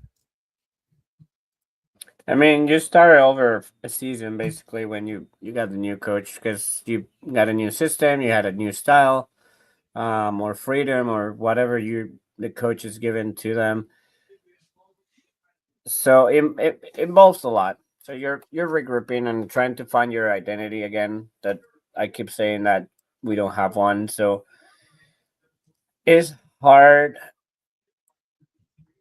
and there's no teams that they do 90 minutes complete games and everything's perfect. Even the best team in the world, they have their laps. They have laps of tiredness. They have laps of less of focus and concentration. But you don't make those big mistakes that we do, or we let the other team do. And in my mind, it's more of our style of plays doesn't benefit anything in our ends. No. We like to play. I think I was saying it to Mo that the first 15 minutes, even like the first 10 minutes, because I don't think they last that long. The first 10 minutes of City games are frenetic or frantic. Like it just seems like everything's chaos. They try to move as fast as they can. They sprint hard. They go to a ball really hard. But at the same time, their decision making is the same way. Rushed is quick and careless. They don't take care of the ball. They make bad passes, too hard passes, bad tackles, like all that stuff's like, yes, it's fine to bring the energy up and run hard, but once you win the ball, your mind needs to be calm and be slow and say, now take a good decision with the ball. And we don't do that. So like the first 15 minutes, it's just like it looks like a paintball game. Yeah. Unless the other team takes control of the ball. I mean, it does. But even after we settle into a game, I think, to your point, we don't know what we want to do. We don't know when to play fast. We don't know when to hold and play slow. We seem to rush it. And like it gets guys like Toykert in trouble where he's bombing forward all by himself. And then he loses the ball and we're right back to defending again. There's so many times that frustratingly so that we're caught in between those two minds. And I just don't know what the solution is. Do we have the players to play the system we want? I said that under Olaf. I'm even wondering that now. Maybe if healthy. But just the question is, what's the system? Because we don't know what we play. You're saying it like we don't know what to do with the ball. So, like, do we have a system? Do the players and the coach know what's their system, what's their style, what's the idea? Just don't I don't see it. I don't see it. I mean, I think we have the elements of what we want the system to be, right? We want to be a high energy, counterattacking, gegenpress, forcing high turnovers team. But I don't know. I just feel like we don't have it. We don't have that. Like Klaus can do it, yeah, but in doing it without the guys in the midfield to keep the shape and their positional responsibility, we get overexposed. And it's been that way all season, regardless of if we're in a 3-4-2-1 or a 3-4-1-2 or a 4, whatever the hell we're running now, 4-2-3-1. It doesn't matter. We just are. There is no midfield, and now we're trying to be so aggressive. I almost wonder and I said this to somebody, I forget who I was talking to, but it's almost like we are just so committed now to saying, screw it, let's just play attacking, entertaining soccer. And that's all we want to do. Like, yeah, results are great, but let's just make sure we're not boring, because if the very least we'll keep the casual fan engaged. And that's what I want, where I wonder if we are. But well, I guess we are scoring a lot like more goals than what we started the season with. But is it really like clear that we're attacking? Like, because the last when Tyson Pierce came in, that's when the best soccer played was. And not just because he was touching the ball or not touching the ball, it was the way that he was moving and creating dynamic moves in the attack. He was creating spaces. He was making defenders track him open, moving the side to side defenders. So it was creating options. The same like Orozco did the moment Russell got out of the game, because he had more freedom. Orozco started going deeper in the attack, and he was creating options. The tie goal with Hartel's cross was created thanks to Orozco. The moment that Orozco does the overlap with Hartel, creates that option for him. The defender bit on the option, and Hartel went the other way. So those are the dynamic moves that you want to see often. And with City, we don't see them for 60, 75 minutes. They're all slow movements, or what you said, like Toicher dribbling the ball for 20 yards, 25 yards to lose it. Long ball to Klaus and trying to make something happen. But there's not really the identity of how to attack and what to do with the ball. I mean, I was yelling at the TV when I was watching the game on Saturday night with my girlfriend and some folks. There were so many times just stagnant. We don't move off the ball. We're not running into spaces. We're not moving defenses around, and it kills our attack. It stagnates us in the final third. And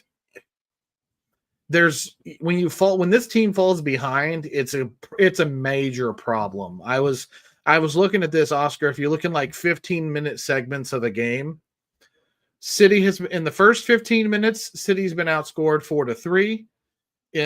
From minute 16 to 30, it's 1-1. At the end of the first half, from minute 31 to 45, we've been outscored 7-6. The only period in a game where City has had an advantage in scoring is right after halftime, from 46 to 60. We are outscoring opponents 5-3. After that, Oscar, from the 61st minute on, I just threw this in the chat, City's been outscored 19-6 in the final 30 minutes of a game. And part of that's, even under Critchley, is being more expansive and opening up to try to even up chase games. So that's going to happen, but it's terrible. It just gives you no faith that this team has the ability to really come back. Like that Galaxy comeback to Solid Point at home was an anomaly. Yeah. That's the hard, because you're saying that we are bad at starting games. That is key. And we are horrible at closing games. So you take long to warm up, and then you get tired, basically. In the middle of the game, you challenge the teams, and you play hand to hand with them. But either you start very slow, or you finish overly tired and you can't do anything, or it comes to your squad is not deep enough that when you make substitutions, your quality drops so much that you're getting outscored. Yep. That's 100% where I think this team is, and I don't think it's a problem just because of injuries. I don't think we've ever addressed that problem of like we've had the bodies, so we can say we're deeper, but is it quality depth? I think that's the problem we've had, even when everybody's healthy. Um, we're almost to the 2 hour mark, so we'll get close to wrapping up here. I think, Oscar, unless you've got we never did get to your hot take of the week. Do you have a hot take? I mean, my hot take, I mentioned it a little bit, but what's the point of in the next 6 months do not have a coach that will know it will take care of the team in the next season? If I explain myself, is No. the team, I believe Lutz last week confirmed, or 2 weeks ago confirmed, that Critchley will be the one taking care of the team all the way to the end of the season, and then that they will evaluate and see what happens for next year.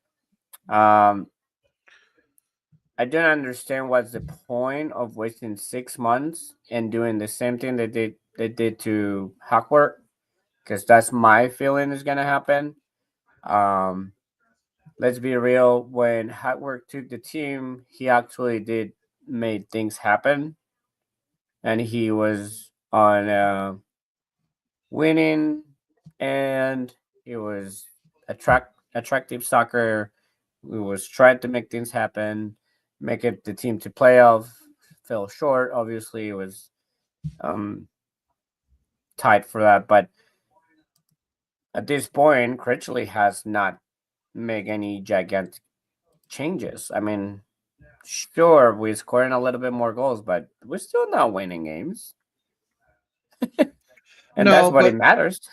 well, no, and that's true. I mean, so the thing too, like to a point, like Hackworth came in and got that bump from having Hartwell, Betcher, Toykert all come in, be the new bodies, take the league by storm. So he got that bump. Just looking at some of the numbers, so Hackworth was 7, 3, and 8 in his tenure as let's call it caretaker or interim manager. So he took points in 10 of 18 games. Right now through 6, Critchley is 1, 1, and 4. So 1 win, 1 draw, 4 losses.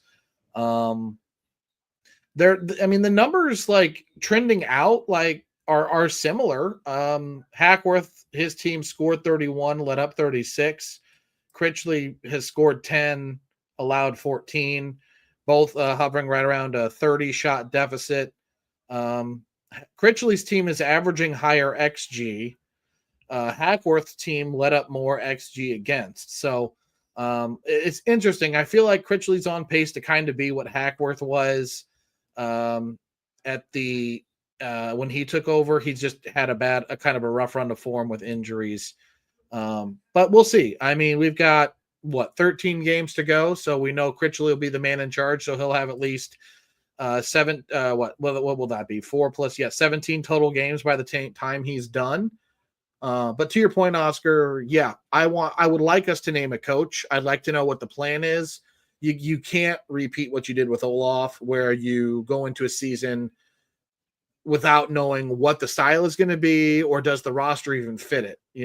I think that is what makes this such an important hire. Well, it's Aaron in the chat is putting it realistic to have already a coach. Yeah, I mean, big teams find a coach in a week.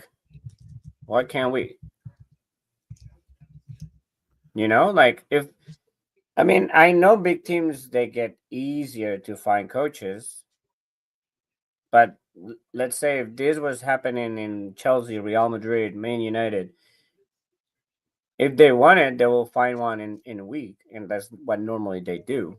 Yeah. And when they make the move, when they made the move to fire the coach, they have been already in talks with someone to take that position.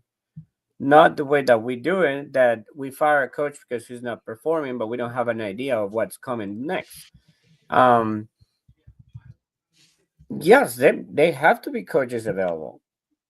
They have to be coaches available. But my main issue is that you are going to go into a transfer window when you're gonna bring new players, for a coach that most likely is not gonna coach them next year.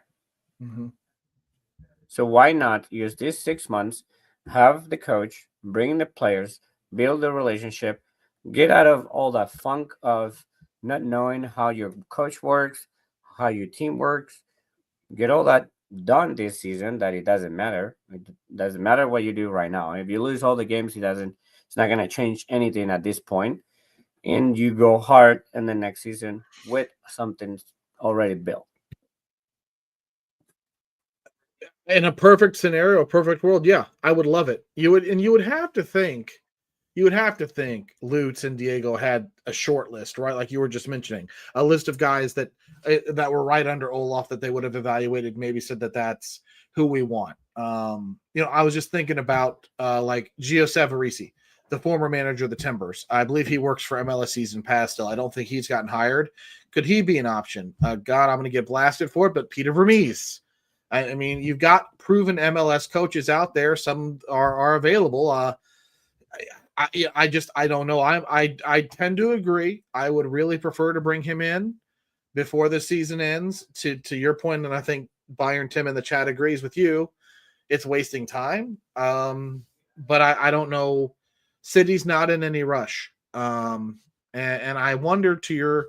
Let me ask it this way: are they not rushing because they want to get it right? Or are they not rushing because they know this team isn't ready to compete? And if the team isn't ready to compete, it isn't that important. I would put a third option. Maybe they're not rushing because they might have a lot of coaches rejecting them. That's fair. That's fair. Yeah, I mean that's the thing too. They've got to present this as a job somebody wants.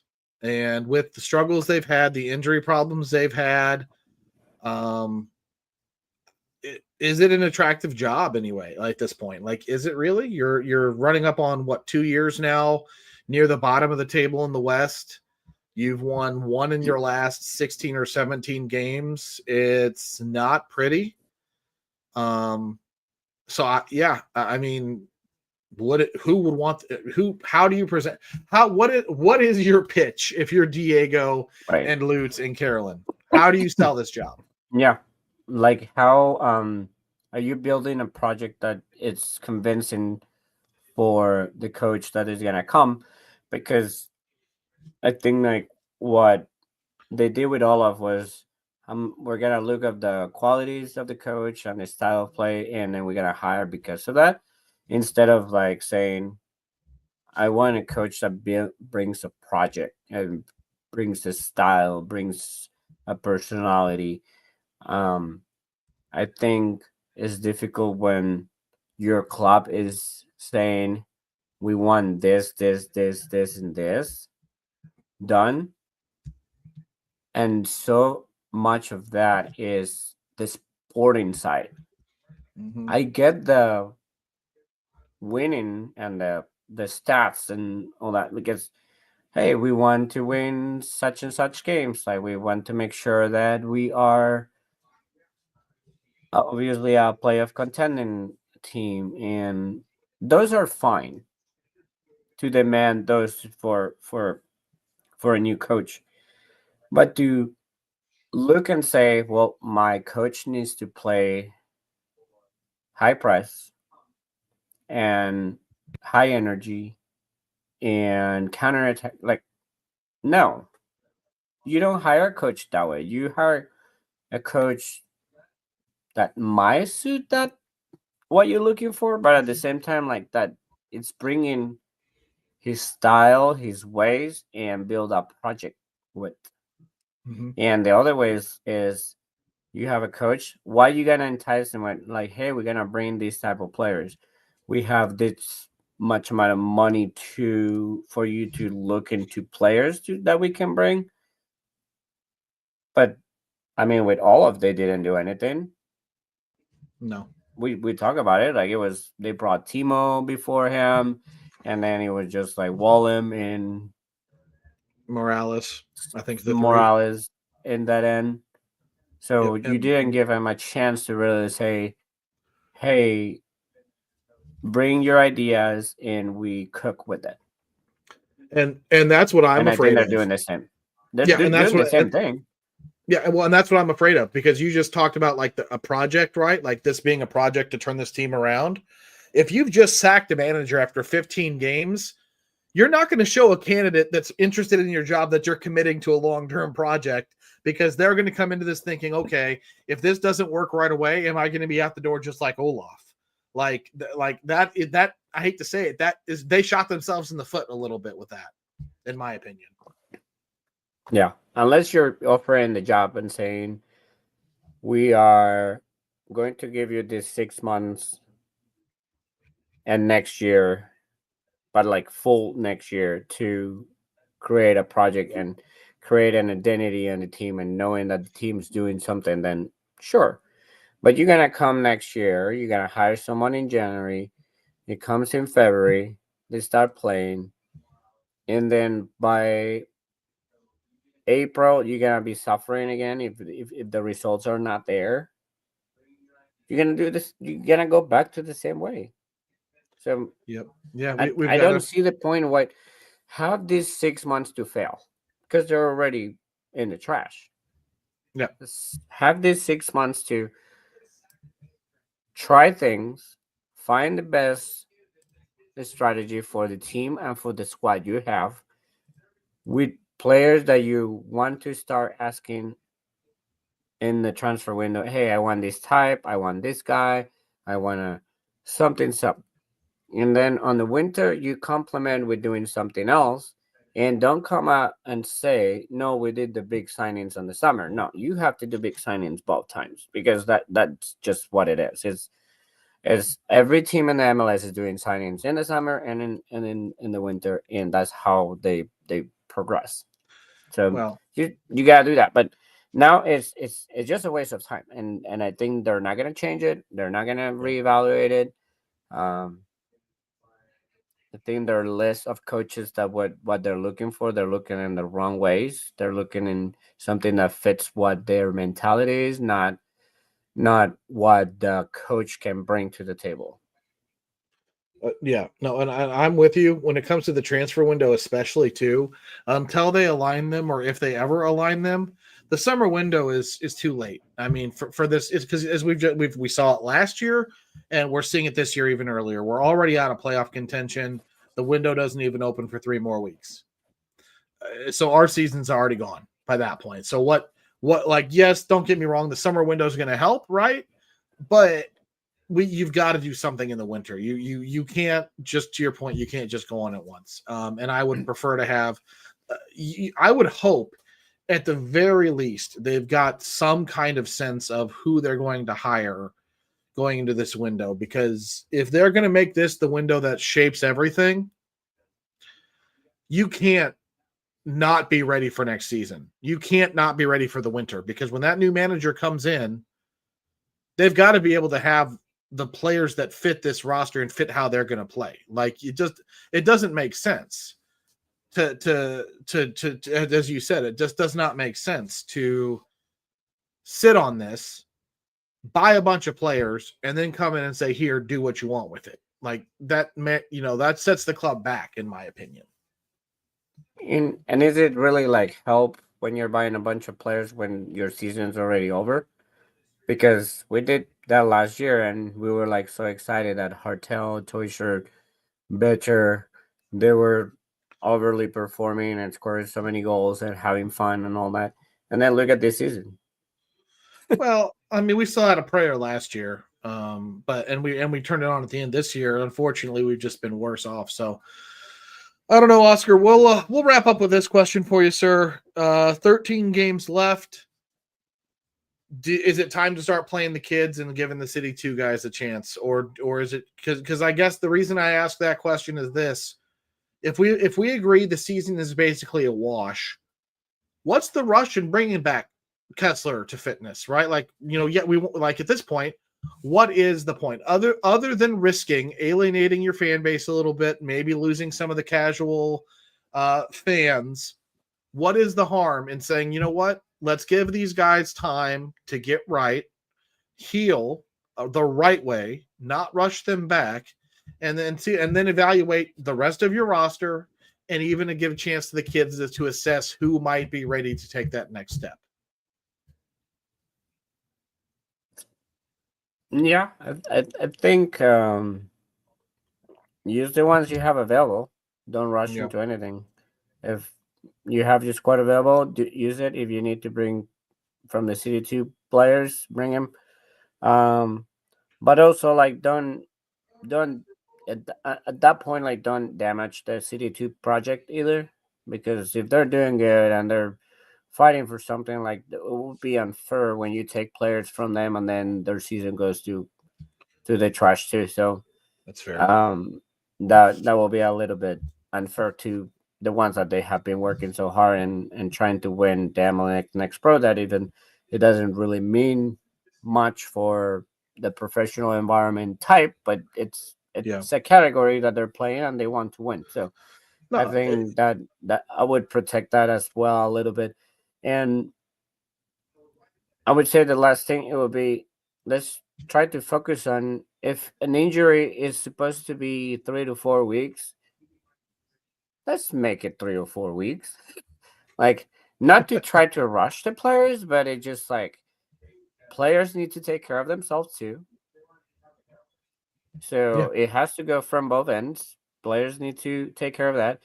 If it's something that is supposed to heal in 4 weeks, then if they don't heal in 4 weeks, there's something wrong. It's either the physios are doing something that they're not being proactive about it, or the player is not putting his effort.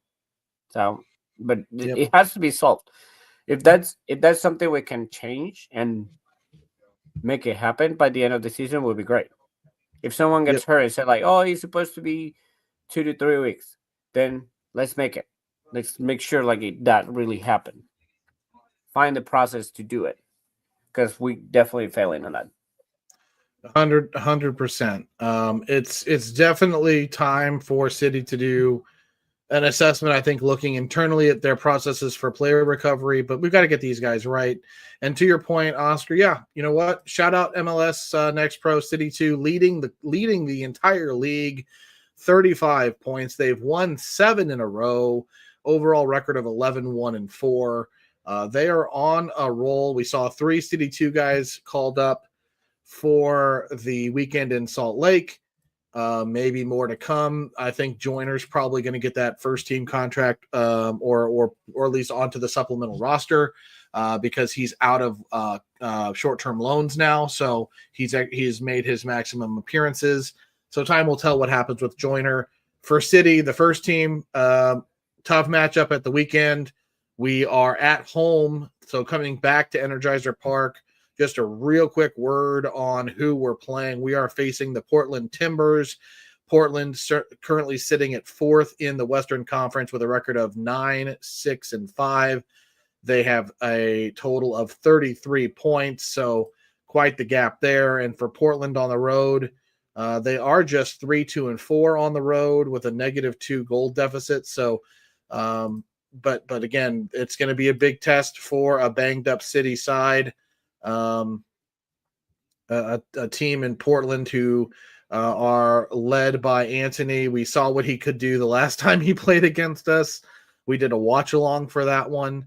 Both Anthony with 11 goal contributions, David Costa with 9, and Santiago Moreno and Felipe Mora both with 8. So some dangerous attackers for the Timbers.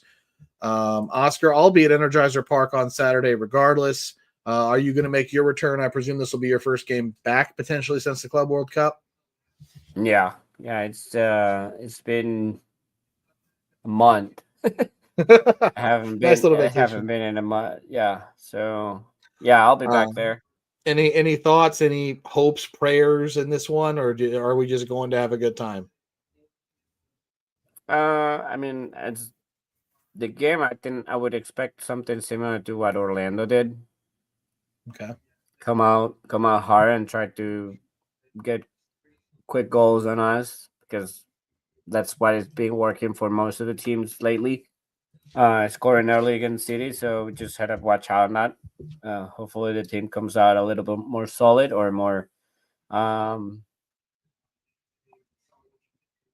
calm in the back, like more solidified, and they're standing in the field. You don't have to go crazy and press them hard in the front because you're gonna give spaces behind. Mm-hmm. I think the strategy needs to change a little bit on how we get out on the first 10 minutes. And as a fan, yeah, I'm just going to have fun. I like to go and scream my lungs out a little bit. I haven't done it in a while, and be with friends. Oh, the chat's cracking me up, Oscar, talking about tickets being under $40 right now, probably going to drop more. Just another quick word on Portland Timbers. They have actually been on a roll. They've won 3 of their last 5 games, taken points in 4 of 5.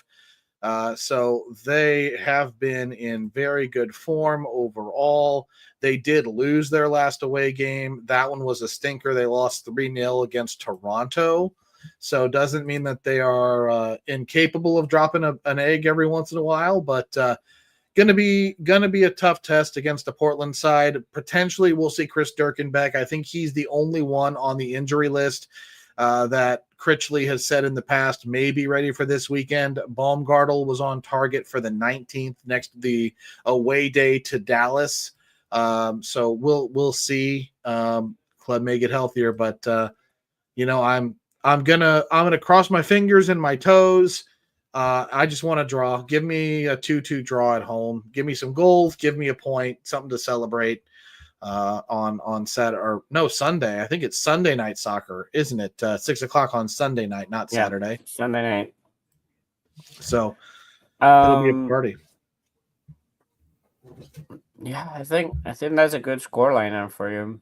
It's 2-2. I mean, I'm confident we can get the goal. I want to go to the 3-2 to win, just to say, hey, we'll just get all these bad juju out of the bag a little bit. Get something happy for people to celebrate. Yeah, I would say 3-2. Hopefully, in our end, it could be 3-2 against us. Hey, you know what? Let's do this. Let's get goals. Let's have some fun. Hopefully, it's not crazy hot outside, and it'll be nice to see friends again. Oscar, you got anything else before I wrap us up and send us out? I'm good. All right. Well, that's Oscar.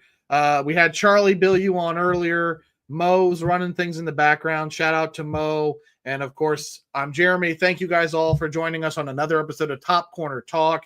Make sure to like, comment, subscribe, share with a friend.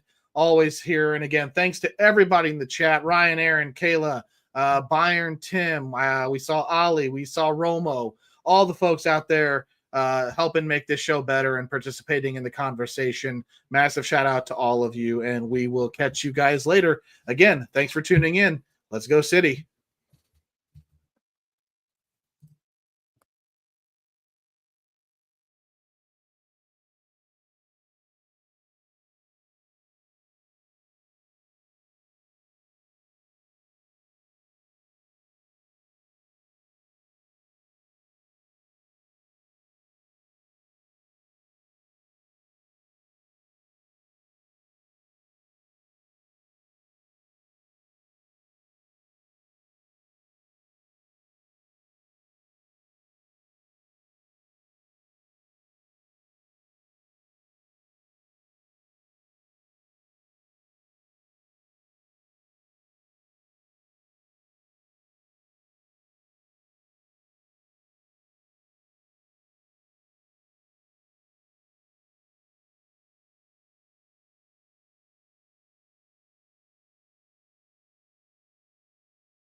We're just gonna have directions. You don't want directions? Why? Because